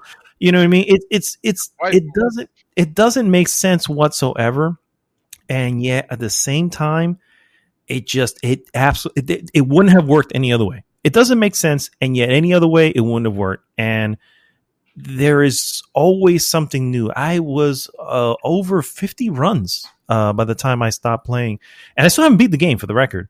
But I never disliked starting over. I never felt like I wasted a run. 50 something runs, all of them were purposeful, made sense. The story, the game itself recognized the story, like little things that as you're going in your escape attempt from Hades, you know, it recognizes, you know, everything you've done. You know what I mean? It's just, again, bold choice. And then of course the last one, it doesn't come as a surprise, I'm sure, to anybody, and that's The Last of Us 2. You know, not really surprised there. Yeah, The Last of Us 2, another bold. These four here for this year made decisions that most game developers would not even think of or would not even try, because it challenges the what you expect. Just going back to Final Fantasy VII, these are your two picks. That was a bold choice. That was something that, again, you know, it could have gone the other way, and it could have still been an amazing and yet still not received as well. But they still went with it. They still said, you know what? You know, what is it? There's a line, something about the bold. I don't know. The point is that they took the chance and they nailed it. And The Last of Us 2 is all Last of Us, the whatever, the story of Last of Us and everything that's going on in there. There is just very little happiness going on in that world. And to be able to challenge your expectations and to challenge what you want, to challenge the player to literally at some point question if you even want to keep playing, and yet still do it. You know what I'm saying? It's just too bold. And because it works, it nails it, man. It nails it. I don't know if the people who've played this game and you know, enjoyed it feel that same way. I don't know if they just enjoyed it because it's just more Last of Us 2, but there is something ridiculously awesome when they subvert. I mean, it's one thing to subvert expectations. It's another thing to just go, I don't know where this is going, and I'm scared. You know what I mean? And so that's what this game did, and it at the end, here I am playing it again. You know what I mean? And after watching a 10-hour video of it, just I'm playing it again anyway. There's something there. That's absolutely spectacular. So, Last of Us 2 is my best story of 2020. I'll stop talking now. I feel like I've been talking too long here. So, you're good. You're good. Finally, he realized KAOX. Oh my god, you're terrible. Oh my god. No, I'm kidding. So, all right, we are here, guys. We're at our game of the year. Game of the year for each individual. Our top three. We're gonna go round robin. So it'll be 3, 2, 1, and we'll start with Mr. You know what? We're gonna twist. We're gonna start with KAOX. Of course. Only because I just talked about being bold, and I'm gonna be bold here. We're switching shit up. My top 3 game of the year. Mm-hmm. So, question before you throw them out. And no, I don't want to steal the spot, but we're gonna mention our picks. I will imagine that at some point we're gonna have the group game of the year. No, like when I say the group, I mean like Us three. Yeah, but yeah. Okay, all right. Yes, guys, we talk for all of you. Get used to it. We've done it every year. I don't know why you expect anything different. Yeah, you should be used to it by now. Just your number 3, just for the record. I'll start with my number 3 is I'm gonna give it to Doom Eternal. Ooh, okay. Doom Eternal is just rip and tear, sir. Rip Nice. and tear. Do I need to say it's not a mindless game. You can unless you put it on easy, you can just go in and just mindlessly blast fools. Again, you can put it on easy and do that, or put on the cheat codes. Sure. But that's not where you get the real enjoyment of the game. It's when you know how to handle each and every demon in your way, and you do it so masterfully, swapping in between your weapons, which I haven't mastered, by the way.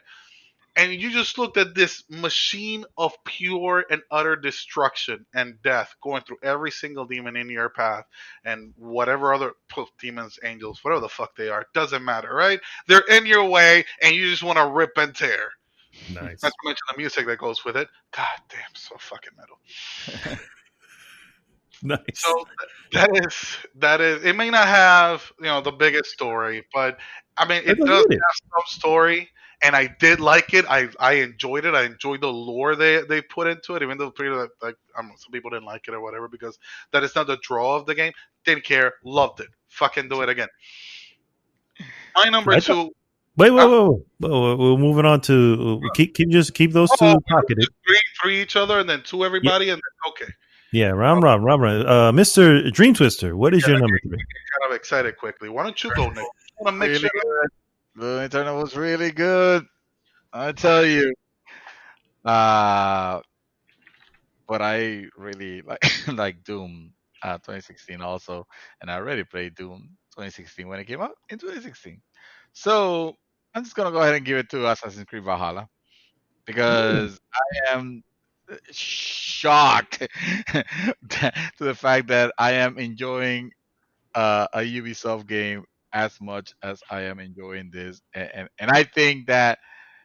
And then this is gonna be a hard recommendation just because KAOX, you played Ghost of Tsushima and haven't finished it yet. But there are aspects of this game that I played and I'm like, oh, this is so Reaper. It's fucking Reaper. Oh wow, okay. I feel very targeted. You are right in a good way. I'm not saying it's bad. It's the best way possible. I mean, like, oh yeah, he really did this shit. And hear you say that you're a fan of Norse mythology. I'm like, oh My Right up your alley. Yeah. God. I think I know your Christmas present. I already got it. Nice. Nice. All Uh, right. no, Here's the. I was just real quick Oh, to wrap it up. Also, it's also a game that so far has been does not have the Ubisoft bullshit. there's no there's no XP normalizer, yeah, there's no experience equalizer, normalizer. equalizer, whatever. The cosmetics are just there on the side, and they're not constantly pestering you with like get this or anything like that. And the modern world story is like almost non-existent. It's like you start there at the beginning just because it needs to establish that, oh, now you're here, but I can completely ignore it ignores it for the most part. I think actually no, I put 70 hours in this game already, and I've only been in the modern world once. You know, Wow. yeah. Now my character has gone. My Avor character has gone out of character. Like sometimes, some of the things that you discover in the world will be like this little puzzles that suddenly your character gets transformed into the modern era person. Well, I forgot her name because that's how forgettable the modern the modern era thing is. And you have to like complete a almost like a platformy kind of puzzle, but it's not annoying or anything like that. It's kind of entertaining. And then you finish that, and then you go back into the Avor body, and you continue. So yeah. all right. All right. His choice is Assassin's Creed Valhalla. My choice Number 3. for my third, or I guess number 3 on my top game of the year is Hades. Is this at some points was at the beginning was number 1. Actually, at one point when I was like knee deep in playing this game, um, it's just ridiculous what Supergiant Games can deliver from a team of like 7 people. you know, KAOX. If you have not, I know you played Dead Cells and you enjoyed it because it's a wonderful roguelike. Oh yeah. This is just as awesome, as fast paced as everything, and then on top of that, it has an amazing story, which doesn't make sense because it's a roguelike. Why would it have a story? I was gonna say what? Yeah, it has. This is what makes this game better than Dead Cells. I think I had this conversation with Dreamy. He was like, "You really?" I was like, "Yeah." Both of them have everything the same up until the point you get to a narrative, and you look at Dead Cells and go, "There's not really a narrative there." I mean, I guess he's just trying to get out of wherever he's at, Prison or whatever. Yeah. Here it's fully voice acted. It's and the voice acting is amazing. It's well written, ridiculously well written. And then on top of that, it's fast paced action that you just can't go wrong with. Hades is just fucking awesome. And yeah, that's my number 3. Mr. KAOX. That's a solid one. If not a betrayal, since I was expecting. I'm sure you were. And believe me or not, it wasn't easy. But I have to go with. Anyway, it doesn't matter. Mr. KAOX, you're number 2. I'm thinking. Oh. You were so ready to drop it. The previous what happened? I know, but now I got to thinking, and that's always a problem. A dangerous pastime. That's why he wanted to throw it, because he know that he couldn't keep it because he was gonna. If you gave me too much time, shit can change. I know the feeling. Wow. I'm gonna go with Final Fantasy VII Remake. I'm gonna put it What? 2007 remake, number 2 for Mr. number two. KAOX. Okay. We've already sung enough praises for this game between the music and the gameplay and the looks of it. Uh, if he, if it wasn't because I also feel that they're kind of milking the living fuck out of this game, I probably would have put it number one. Okay. But I'm gonna Milking stick it? with What's number that? two. Huh? Milking it? You said? Yeah. Because this is like, well, guys, we kind of ran out of ideas. What are we gonna do before we release Final Fantasy 16? Well, let's make a remake. Let's give it what they've been asking for since 1998. Better to have that than not to, right? Huh? Sure. Better to have it than not to. True. And listen, I tell you like I what, said, I'm much putting less it on number excited. two. It's not like I'm I'm much dissing on it. the moment I heard that like Square Enix next Final Fantasy was gonna be Final Fantasy 16, like, dude, I completely ignored that. I was like, yeah, whatever. When are you gonna give me remake 2? When's Like, my that's what I want to know. Give me more. Give me more. Yeah, Yeah. yeah. Show me the Emerald and Ruby Yes. Ah, Emerald yeah. and Ruby weapon. Yes. weapon. Yeah. We need to see those. Show me what those look like. Oh shoot. I mean, we Mhm. kind of got a preview of that on Final Fantasy 14 because at least Emerald. I don't remember right now. I think Ruby is as well, but I know Emerald weapon is gonna make it into Final Fantasy 14. Oh. Yes. See, I mentioned Final Fantasy 14. I haven't spoken about it in forever, mainly because I really stopped playing it. I don't know if I can go back to it. I mean, like I want to. I don't know if I should. I heard that there's patches that have made it amazing. So you probably You know what? I think I'll jump back in it once I get my PlayStation 5. there you go. There you go. That would be a good time to go back. That's definitely suitable. Definitely not got sidetracked, right? Definitely not. Yep. So yes, my number 2 is Final Fantasy 7 remake. Amazing game. Definitely deserved that spot. It could have been better. Like again, my biggest gripe with the game, they grabbed a 6-7 hour section and turned it into, well, I spent 80 hours in it. So there you have it. Nice. Wow. Yeah. But yes, What are they gonna do now? that is Yeah. my number 2.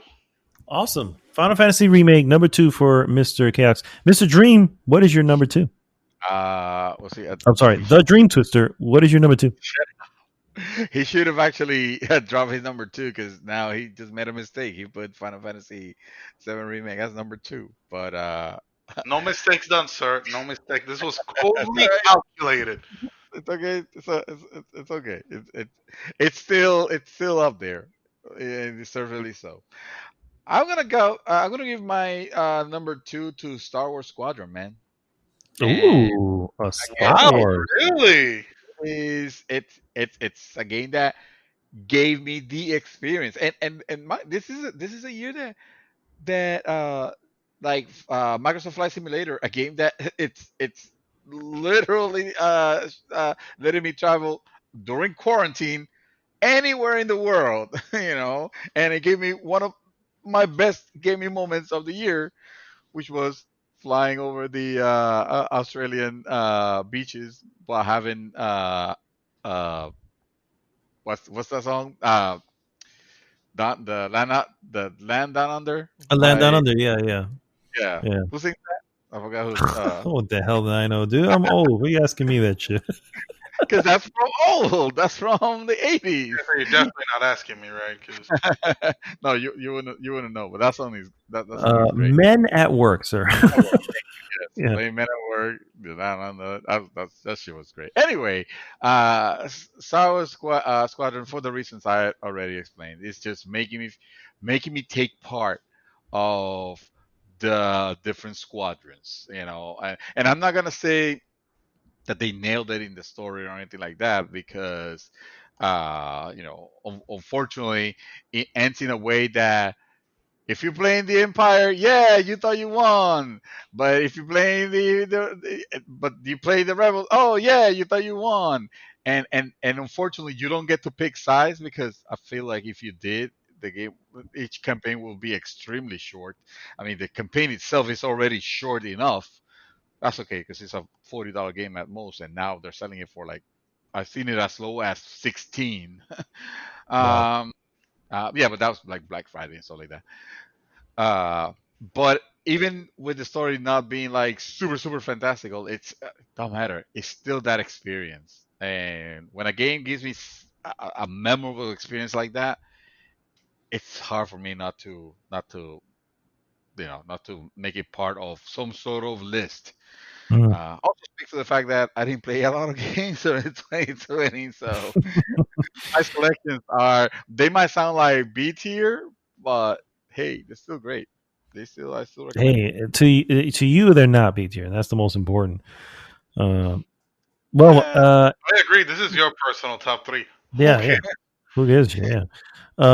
My number 2 is going to be Ghost of Tsushima. Excellent game, visually stunning. Feudal Japan, awesome characters, Jin Sakai, and then of course I don't know if you met this character yet, KAOX, and I apologize if you have not, but Lady Masako is actually you should have met her by now if you're at the beginning. I think I did. She that is or I'm on the way to meet her. It's one or the other. She is. She really is one of the best side characters of a game that you can possibly think of, and it's just it delivered on something that I've always wanted, man. Ninjas, samurai, feudal Japan, wonderful sitar music, you know what I mean? All that wonderful stuff. And on top of that, I just played the shit out of this game. The shit. I am actually pissed because there's no time counter. I don't know how long I played on it, but I do know that it was a long time because I went around picking up stuff and searching for the little things just so I can platinum it because I didn't want to stop playing. So yeah, my number 2 is Ghosts of Tsushima. Nice. Mr. San, no.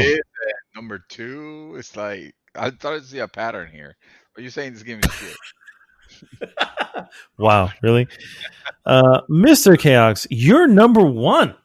Well, to keep the ball rolling on Samurai Ninja Ghost of Tsushima, even though I haven't finished the campaign, I did put in a decent amount of time into that multiplayer and some time into that campaign. And if you can deliver me both a multiplayer and a single player campaign where I actually enjoy, you got a winner, sir.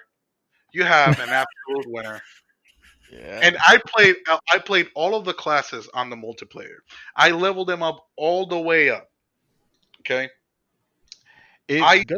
Huh? No, tell me. I was just gonna ask both of you actually. Is Ghost of Tsushima this year Marvel Spider-Man? Yes. Okay. I need to play this shit as soon as possible.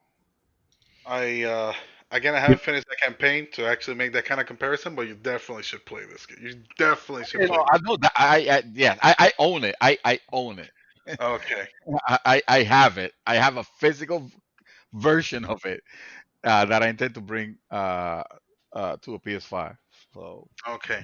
For the record, for those who are listening, wondering what he means by this reference, it is Marvel Spider-Man came out in a year that God of War came out, and it just wasn't fair, to Spider-Man because God of War kept edging it out in every category, and yet Spider-Man delivered in just as well in those aspects. Oh my God.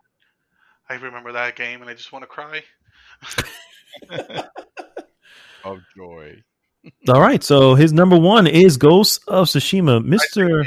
I believe it's well deserved. Yeah, agree. I agree, absolutely. Mr. Dream Twister, excuse me, the Dream Twister. What is your number 1? Sir, my number 1, my game of the year is Last of Us 2. or it would have been if I would have played it. But we all know it's Ghost of Tsushima. If I would have played it, but I didn't. So I can only pick up the games that I played for this particular category, and that game, of course, is Final Fantasy VII. Final Fantasy VII. That is number one game. He said, "Thank you and good night." Thank you, Cleveland. Well said, sir. Well said. I honestly, it's funny because I think this is the game that we have all talked up throughout all the categories pretty consistently. I'm just saying. So hint, hint. Anyway, this Final Fantasy VII is Mr. Dreamy's number one. I'm pretty sure I don't have to speak anymore about this, but my number, and I feel, and you know what? Here's what really chaps my ass, guys. Is I'm gonna say this, and the first thing that anyone listening is gonna go is, "Oh, of course, the damn PlayStation fanboy over here and his whatever." And it's just like, honestly, if you haven't played, you really have no say. And if you didn't want to play because of whatever reason, there's something you got spoiled or whatever, hey, more power to you. But The Last of Us 2 is for real, dude. it's just for real. That game is yeah. That game challenges you. At some point, you're just like, I don't think this game likes me. You know what I mean? And yet, it loves me. It's what it does in the end. You know what I mean? It's one of those things. It's like an abusive relationship. I'm not even sure. But anyway, yeah. I have a feeling that if I would have had my PlayStation 5, it played Demon's Souls, and I think this list would have been different. I'm sure it would have. All right, we've gone through our list. No, go ahead. I was going to say stupid anyway. We've gone through our list. We have our top, actually only 8 because there was one repeat, and that was Ghost of Tsushima. So we have 8 in our top thing. So it's time to rank them. I'm going to read them out here for you. We've got Hades, Ghost of Tsushima, Final Fantasy VII Remake. Oh, actually, that's also been done twice. So let's. 7, so actually, right? yeah, we're down to 7. I'll take that back. Hades, Ghost of Tsushima, Doom Eternal, Valhalla, Star Wars Squadron, The Last of Us 2, and Final Fantasy VII. Those are our. Should we take a break before? I need to take a break. Oh, I didn't think this was going to take long, but okay. Take a break. All right, guys. We'll be right back. Stay tuned.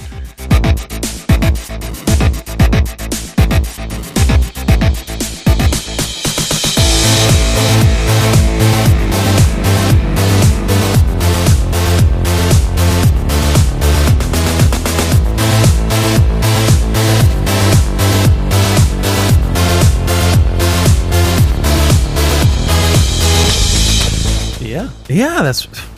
I think the stars are aligning here. I'm just saying. We're back, guys, and it is now time to take our games of the year, the 7 that have actually made it to the game of the year, and rank them from not so game of the year to game of the year. So we're going to start from the bottom. We're going to start from the bottom up.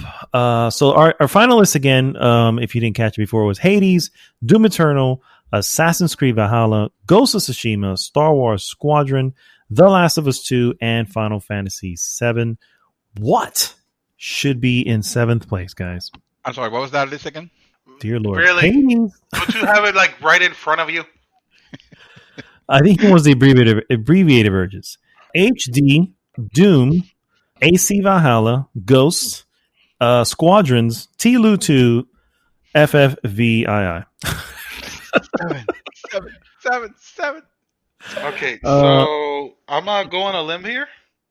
Oh. And suggest Star Wars Rogue Squadron as number 7. Ooh. I will agree with that, actually. Shots fired. Okay. All right. I will not mind saying it number 7. Even though I I rate it higher than Assassin's Creed Valhalla, but yeah, it would not. I'll be okay with that. Okay. It's an honor to Okay. be nominated. So See, the last all three, right. right? The last three is the one that matters. The rest is just the Yeah, losers. yeah. These are the first bunch of losers. Yeah. Um, all right. So number 7, immediately and apparently with no opposition, Star Wars Wait, you're Squadron. not gonna defend it? Oh, then No. I'm gonna defend it because someone needs to defend it because this Okay. game is great. No, No. I'm just kidding. I'm not gonna I'm not defend saying. it. Yeah. No. I'll be the first one to say I'm not saying it's not great. I'm just saying when you look at the rest of these, it's not that great. You know what I mean? So just Yeah, saying. Just saying. All right. So that's it's a good number. it's a good experiment. And, Exactly. and also, to be fair, I did play it in kind of like a deal situation. You know, I don't I heard this game plays, you know, well enough with gamepad. You know, I mean, obviously, because a lot of people are playing it like that and kicking ass, but Fair and enough. also Yeah. haven't ventured into the multiplayer, so that should tell you. That says it all. Yeah, All 'cause right. that game I is think that's primarily what it is. So anyway, go ahead. no, you good. You good. I'm gonna go next and suggest that our number 6 on the list, I think, should be Doom Eternal. What? Yeah, that sounds right to me. Apparently, there's opposition coming, so let's just sit There's back and relax. Let us speak his mind. Then this is a some democratic slight system. because the thing is that I don't know about much about Hades, and that's my biggest problem. Oh, okay. So Hades would be your number 6. Yeah, just because of lack of knowledge, mostly. Okay, I'm fair enough. not. I've seen the game in a lot of nominations, like throughout different websites and awards and whatnot. So I can't say the game is bad. There's no way you get that many nominations and be a bad game. I, Um, I think that that'll be a fun game for you to experiment with. I think you'll like it, especially because it's. I mean, the subject matter again. It's like gods hell. in hell, but also because it is humorous. It is a lot of when I say grinding, I mean in this in the sense of, you always feel like you're progressing. You Okay. know, and for a roguelike, that's just saying a lot. And I don't know. I think this will be a special surprise. So I Okay. wouldn't. Okay. Then you know I wouldn't what? mind The defense rests. telling. Okay. Okay, all right. So Doom Eternal then is ours. Doom Eternal is number 6. Fair enough. Fair enough. All Wow. right, that's all right. So 7 and 6, we have 7 at Star Wars Squadron. Excuse me. 6 Doom Eternal. Number 5. What anybody want to shoot in the dark here? For number 5, hold on. We selected Doom Eternal. I'm just putting them here on my list. So we have Hades, Askred, uh, Oh my Ghost of god. Tsushima 2, AC. and AC. Yeah. I Yeah, just think you like saying I think AC. This is where AC falls fair and square. To be honest with you, fantastic game. It's still a Ubisoft title. I will still go the mile for it. I still will highly recommend it. Honestly, it'll be in my. I mean, it was in my top three, on my top three, but compared to the games that are here, it's not gonna have a it kind of falls short. so yeah, Okay. unfortunately. Although deliberating if I should put Hades here, to be honest with you. To me, it's one or the Maybe, other. Honestly, to me, it's one or the other. maybe Hades go here, unless Matt has a strong argument against Yeah, it. that would be the only thing there. It's a Mad Dog here. I'm not gonna lie. I'm going to feel the need to definitely object to Okay. to Hades being not, or to Hades being worse than Assassin's Creed. And I get Valhalla is whatever, but just the name Assassin's Creed, just there's a certain Hey. expectation We that comes with that, and that is stereotyping. Assassin's Creed game has been Stereotyping. shit. m- They have been shit. I maybe. get it, but this one, when I tell you this one's good, there is a reason behind that. There is a reasoning behind it, and it is a whole experience. So don't discount it so fast just because it says Assassin's Creed. Remember, nobody was the biggest hater of Assassin's Creed games than me. All right. Sure. Absolutely. Yeah, I hear you. Oh, by the way, also me. But yeah, I hear you. But if you're gonna be the definite, if you're gonna like be the definite on objection on it, then I guess I can hear your case for it. You know, if you feel so strongly for it. All right. Well, I'll make this easy for everyone at this point and say I think if we're gonna do 5 Assassin's Creed Valhalla, then 4 is definitely Hades. I agree. 5. Wait, what's 6 then? Doom Eternal. Okay, so Squadron 7, Doom's Eternal 6, Ass is 5, and Hades is 4. Hold on. Let me put this list together. Hold on. Yeah. Hades is 4.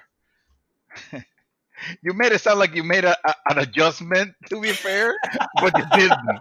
But you exactly didn't. You're using trickery. You're using I am not. Here. I am not. I'm just going with the facts. Let's compromise here. You know, let's make it easy. let's put Assassin's Creed number 5 and Hades number 4. How does that sound? And I was ready to agree, but wait a minute. You almost had him. You almost have me. The Jedi mind trick is a little rusty in the Martin family. You almost have me, but again, I think Assassin's Creed is a very strong contender here. It was my number 3, but if you are you play more games at the end, I know that above all, you are fair. You have always been. You demonstrated it when being the commissioner of the fantasy football league and me playing against you. You still gave me good advice, even when I was going against you. No one does that. So I'm gonna hold your opinion in high esteem. If you think that Hades needs to be above Valhalla, then I acquiesce. Well, thank you, sir, and let me be the first to say that yes, I do. No, you were supposed to, after I gave you all that flowery thing, you said that. Well, sir, in honor of no, you have to just have it your way, just because you own it, right? Fine, give yourself Hades. See if I care. Hades number 4. Hades still not top 3, so I'm happy. Yeah, for sure. No, it's not top 3 for the record, but yeah, I think if if you go back to Hades now after the 1.0, and KAOX, if you just get Hades, and bring to it the same, the expectation you did to Dead Cells. I think you're gonna really find that this is something special. This is something that shouldn't fucking work. It just shouldn't fucking work, and yet it does. And not only does it do it, it just does it exceptionally. And hey, I get that Assassin's Creed Valhalla. This is my defense, by the way. I get that Assassin's Creed Valhalla is an excellent game, and whatever when it comes to Norse mythology, open world, and all that.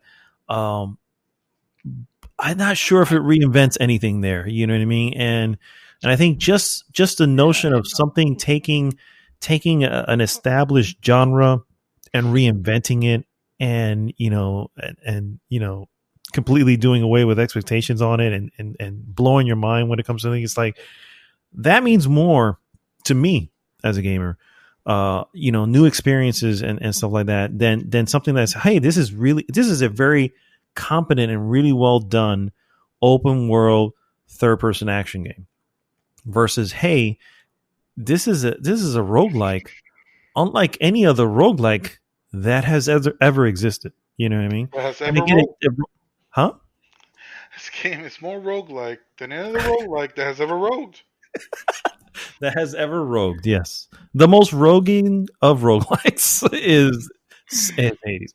So actually, that's my defense. I would argue to say is the least, because the, the being hardcore roguelike will probably make it to where you wouldn't like it. Oh, But for sure, yeah. but yeah, I honestly I cannot argue against that logic. This is you have beaten me and kicked me while I was down with knowledge to the point where I will humble myself and put myself in my place, which is evidently number 5.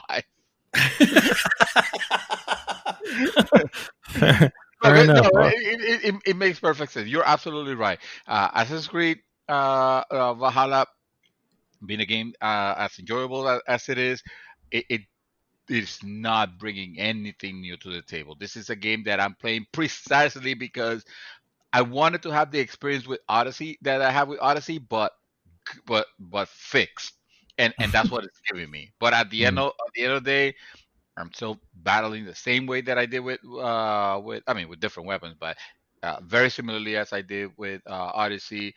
I'm still climbing towers to open up the little magics that I'll have to look if I want to collect everything, which I don't.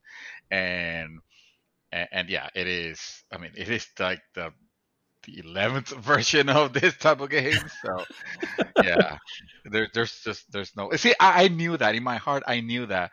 I just needed you to. You are so eloquent that you're so eloquent that I trust you to explain it to the audience. You know, that's what it is. That's all it is. Okay, fair So, enough. Fair enough.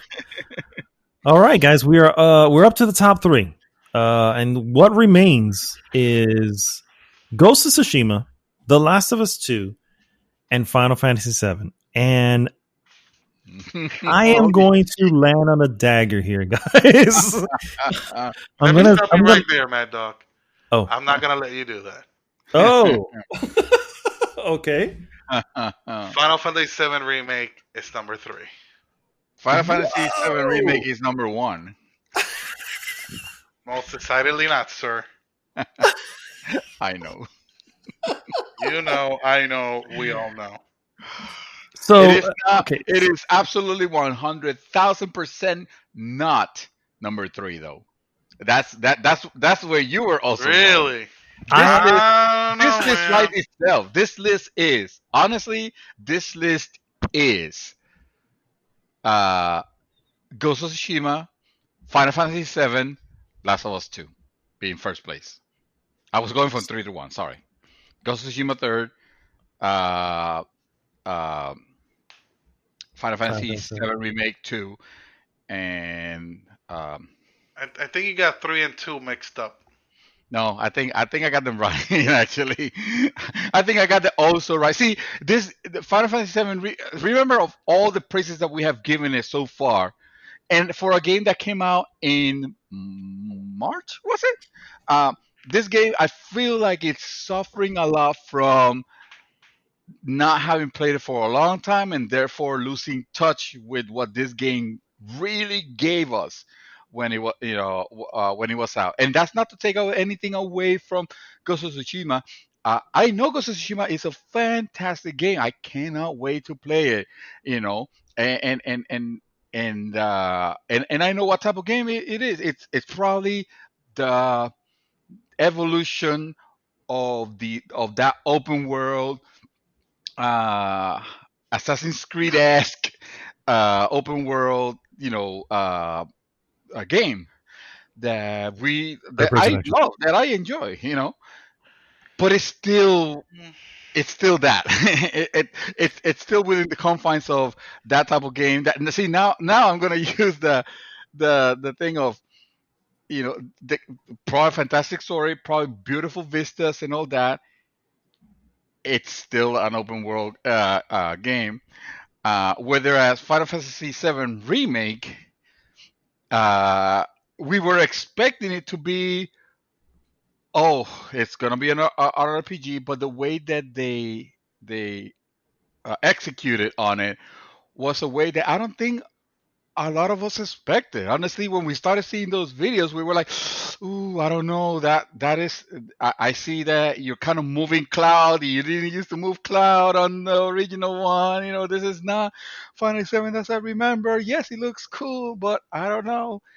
and we just came out of that experience being like blown away, like, wow, this is only a portion of the whole saga that they intend to unveil.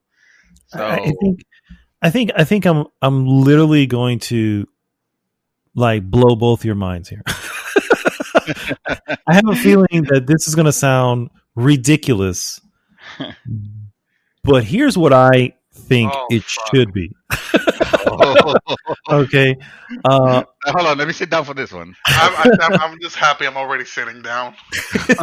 So I feel. So first off, I thank you guys for the most part for naming something, for naming what you've named number one. But I feel the actual order should be going from 3, 2, 1 should probably be The Last of Us 2, and then Final Fantasy 7. And here's my rationale. Here's where I'm coming from. Hold up. Let me grab my jaw from the floor. I think I was honestly, I thought, oh, he's just gonna give us the complete opposite of what us three, and that's how he intends to blow our minds. But no, you subverted our expectations. What are you doing to me? So let me explain. My rationale here.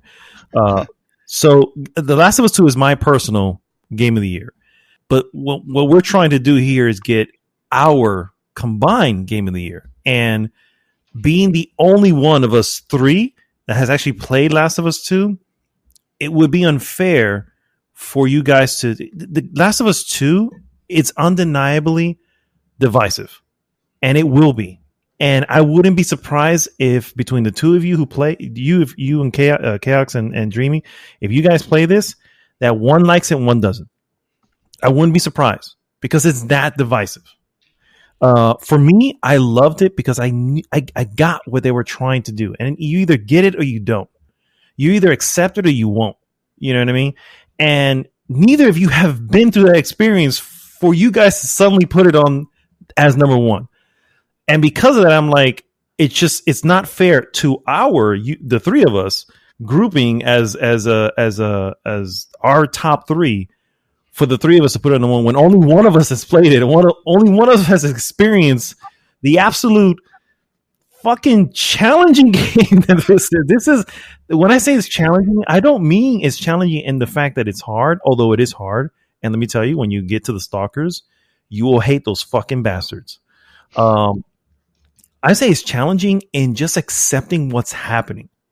Just accepting what's going on is a challenge in itself. And then you have to continue playing for up to 30 hours. You know what I mean?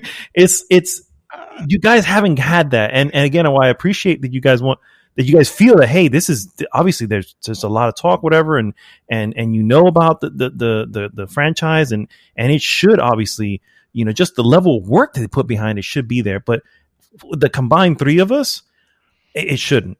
And that's why I feel like it's good to be at the third spot because of the three of us. I'm the only one who can honestly support it as someone who's experienced it. If I may, yes, sir. As much as I would love this list the way you just mentioned it, I don't feel I don't feel it's right. I don't feel it. You're obviously doing it for a very honorable reason, but it's not necessarily how I feel about it. And I'll explain what I mean. It's unless this game, I don't have to like the story to recognize when a game is very well made, it's exorbitantly well made. And when we're talking about game of the year, I always, the story, I take is a big part of it, but I try to put everything together, you know, the everything that goes with making the game what it is, not just solely graphics, not just solely the soundtrack, not just solely the story. I don't know what the story, well, actually I kind of know because I spoiled myself out of it because I was too curious and I don't know why, but whatever. I've forgotten, so I don't remember a lot of it. It's okay. Some of it was wrong anyway. Yeah. So, but that said, unless you were to say that this game just fumbles the ending, and what I mean by that is, as in, well, it just didn't resolve anything, which I haven't heard from anybody. Everybody or all the things that I've seen, it seems like it's a very, it's a resolution. It might not be the resolution you want, but it is a resolution. And when I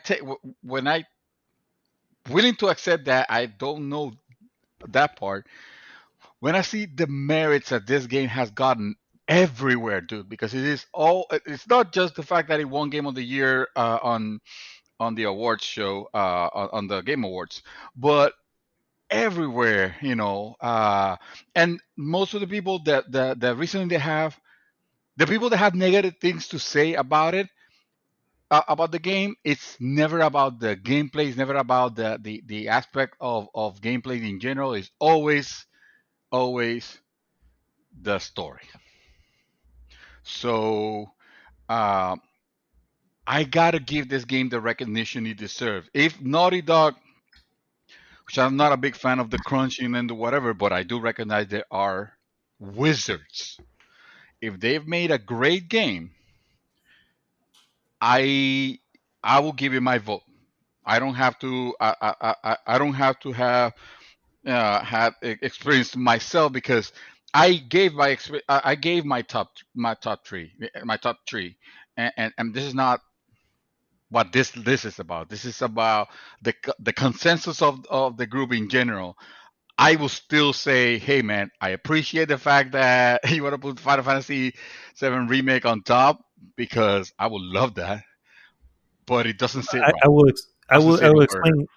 Perhaps I'll explain why I think that as a consensus it should be on top, and that is Final Fantasy. You don't have my consensus though, so you can't. I know, but yeah, but why it should be of your consensus? But it's Final Fantasy VII has been on our in each of these categories we've come up to. It has been there somewhere, either a runner-up, a winner, whatever the case may be. It's the game that has most repeated itself in our lists. True. And there is nothing negative that any of the three of us can say about it. So as a three of us, as a group, how can it not be Final Fantasy VII? It only makes sense. It swept best soundtrack. Why did you know what I mean? It won that. And it was in the other ones, best story. I think you both of you put it in there. So it's like, how is it not? And again, T. Lou is mine. It's mine number one. But as a group, when the three of us agree so much on it, it only makes sense to make that number one. I'm not gonna argue. I'm with Mad Dog. Fuck it. I'm not gonna argue anymore. That is right. It only makes sense. And then if you want to back up to number two, which I put as Ghosts, my rationale there is to say that Ghost of Tsushima is what I feel Assassin's Creed should have been for years now. And I know you haven't played it, Dream Twister, and you've been playing Valhalla, but I would argue that the reason you're the same reason why you are so engrossed in Valhalla and Odyssey before it is because it's a game that's created in an open world, third person action. That Ghost of Tsushima has already delivered. You know what I mean? And it's just like, you haven't played Ghost yet. You know what I mean? And so that's why it's not that you're not going to appreciate it. You just haven't done it yet. It's not something you've imagine everything you just said, but imagine it in probably one of the most gorgeous freaking open worlds that exists. You know what I'm saying? On top of, hey, this is an impactful story. This is meaningful characters. This is great combat system. And I think, and the reason I say it's number two is because of the three of us, two of us have played it. And I think I would assume that KAOX would sort of be in consensus and concur with what I'm saying. You know, so it's like, and it's, again, not to say that Assassin's Creed Valhalla is in any way inferior. It's just. Oh, it is. I know. What I'm saying That's is not that, the argument ever. What I'm saying is that Ubisoft game. Come on. Ubisoft has stumbled upon Assassin's Creed Valhalla after, at this point, what feels like decades. Because if I'm not mistaken, the first Assassin's Creed was 2007. Yes. So not decades, at least more than 10 years. They stumbled across this game, and Sucker Punch says, "Fuck that! Here you go. Here's this awesome, amazing game." And that's why I feel that is number 2, because of the 3 of us, 2 of us would agree, hey, this is an amazing game. And so that was my thought process behind why I said the 2 of us are agreeing also that The Last of Us 2. It's a great, and makes me wonder. It is. And one is and one which is it's willing to go to it to see it cemented on the second spot. But let me ask you this. Yeah. Gaming impact wise, and I don't mean the story being impacting, but in the gameplay fashion, I know we're talking about 2 titans here. You know, Last of Us 2 and all that it entails, and Ghost of Tsushima. If you were to tell me, if you were to recommend me, well, maybe not recommend. If you were to if you were to pick one as this is the prodigy of what Sony can bring, you know, this is the best of this 2. This one is the better game. And thinking like overall, and knowing that obviously even the second game, if whatever you pick as the second game, it will still be an amazing accomplishment. But of the 2, if you had to pick, would it be Ghost of Tsushima? Because I feel like whichever one you select, with your honest heart, that's the one that should be number 2. And then the other one should be relegated to the 3rd place. And then we all agree with Final Fantasy VII for all the reasons. So obviously, my answer is obviously going to be Last of Us 2. But okay, I am just one of this trifecta or triforce. I feel like that's it. I feel like that's it. Final Fantasy VII, Last of Us 2, Ghost of Tsushima. I am good with that. I am actually good with that. But I don't know how. You know, again, I'm only one person. I'm the one person who's played Last of Us 2, so I can defend it to I'm blue in the fucking face. But in the end, I'm defending it without even playing it, so that should tell you. Okay. All right. How about you, KAOX? Any objections at all to that order? No. If you're still awake.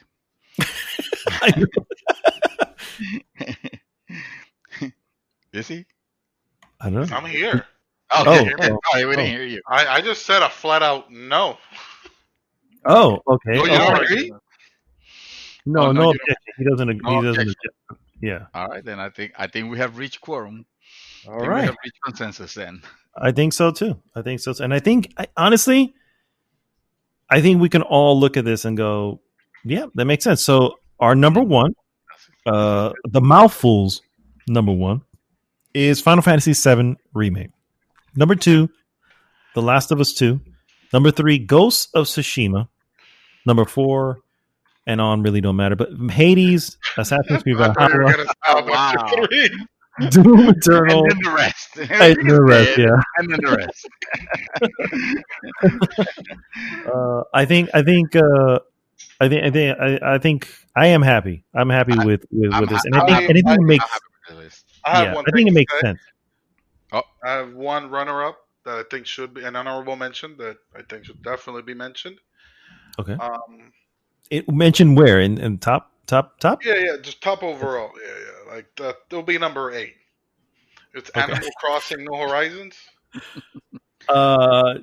Yeah. Actually, yeah. That is at least you and I, Matt, we haven't played it, but the impact of that game is obviously without any argue. That's what I was gonna say. Like, I personally played very little of it, although I do live with someone who avidly played it for days on end. And you see what it does to the person. Yes, I've seen the progress. I've seen what draws it in. You know, what draws somebody in. It's the progress in your island. How it starts off at nothing. Suddenly you have this bustling little town there, and you make it look like whatever. And like, I've seen it.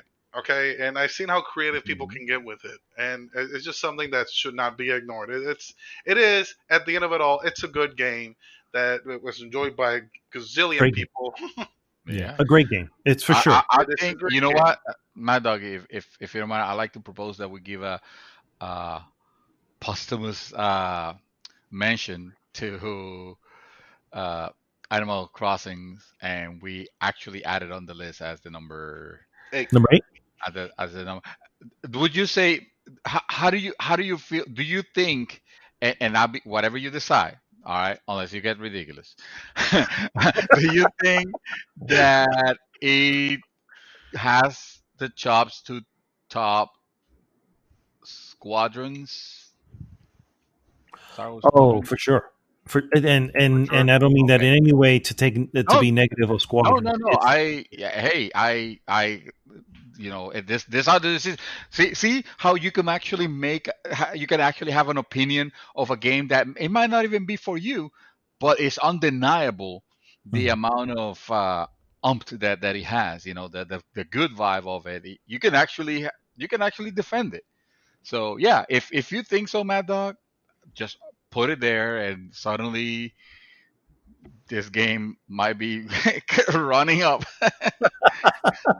I didn't want to make a big deal out of it. I just want to add it because I really want to make sure. I think it's good. No, actually, I'm glad. I'm glad to hear it, and I will agree with it. If you want to put it 7, Mad Dog, and then Squadrons 8. Does it take on the Doom Eternal? No. Okay. All right. So we leave it. That was the fight back in March, remember? Because they came out around the same time, and I know. There's a lot of people on Animal Crossing side, and then Doom Eternal, which was. Have you seen the video of Isabel from Animal Crossing? I have, yes. With Doom, with Doom. That shit is gold. I wanna, and I think I mentioned this in one of our earlier podcasts, but I want to point out how big Animal Crossing is. First off, it is second in physical sales only to Call of Duty. And when I say physical sales, shit, and that's on one platform, mind you. Exactly. Second to the here's the astounding part. Nintendo does not share digital numbers.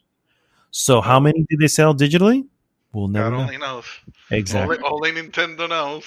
Exactly. So possibly it could have matched, maybe even topped it. So the popularity behind Animal Crossing and what is it's not a game for me. It's not a game for maybe for you guys, whatever. But you cannot deny it's the impact of that game. And hell yeah, I too will keep it under Dome Eternal for the record. But I don't mind at all adding it to the list and moving up the Squadrons. Again, we're going to solidify this list onto our group, but it's flexible at any point. You know what I mean? You got to be careful. He gets kind of pissed. We've been tearing everybody on that list. Yeah, it's true. This sounds right. I will give a public service announcement. Right now, Star Wars Squadron for PS4 and Xbox One is $16.99 on GameStop. So if you want to grab a copy, $17 for this game, I think it's more than worth it. And if you own the PlayStation VR, then dude, even more worth it. Yeah. All right, guys. Well, I think that brings us to the end of our Game of the Year Extravaganza. Yay! Real episode 240 what? 242. Yes. Real episode 242. Thank you so much, everyone, for tuning in. As always, please go to goodgame.rocks. Join the conversation there. Please like, subscribe, share the podcast with everyone. This is Mad Dog signing off this week, saying the year's coming to an end, guys. It's coming to an end. Yeah. We no longer have orange guy in the White House. I think things are looking up. Things are looking up. That's all I can say. Yes, sir. That is all you can say. Yeah, all I can say at this point. Not to get political, but to quote someone I've seen on YouTube, if you disagree, smash that dislike button. Exactly. Mr. KAOX Reaper. Thank you. Yes. Thank you. Thank you so much for doing this on a day that I could join. I appreciate this so much. I am just so happy to have been here and finally be able to just vent and talk with you guys. All of this, gaming stuff. Thank you so much, guys. Thank you, anybody that tuned in. Appreciate it. If you made it this far, thank you so very much. For sure. I don't know when I'll be able to join you guys again. So if we can do this again on a Tuesday, let me know. If not, I will let you know as soon as I can come back every Friday. I will most certainly. I will probably scream it from the mountains. And you guys will hear me. I don't know. I don't know. I guess some hill because it's Florida. Yeah, I was gonna say. Scream it from a hill, and you guys will hear me. Your chair will always be there waiting for you. From the hill that used to be a landfill. It's not even a real. Yes, probably. Yes, most likely. Oh my God, Mr. Dream Twister, take us home. I want to give a public service announcement and say that Star Wars Squadron is $16.99 at GameStop. So I'm not trying to shove this down your throat. I'm shoving this down your throat. If you have a VR headset, then what are you waiting for? It's not like Animal Crossing has VR, right? Right. Oh my God. I don't know what's worse. The fact that you were supporting this game to this level, or the fact that you've mentioned GameStop twice on this podcast. I know. They canceled my PS5 order. Dude, it's just like EA.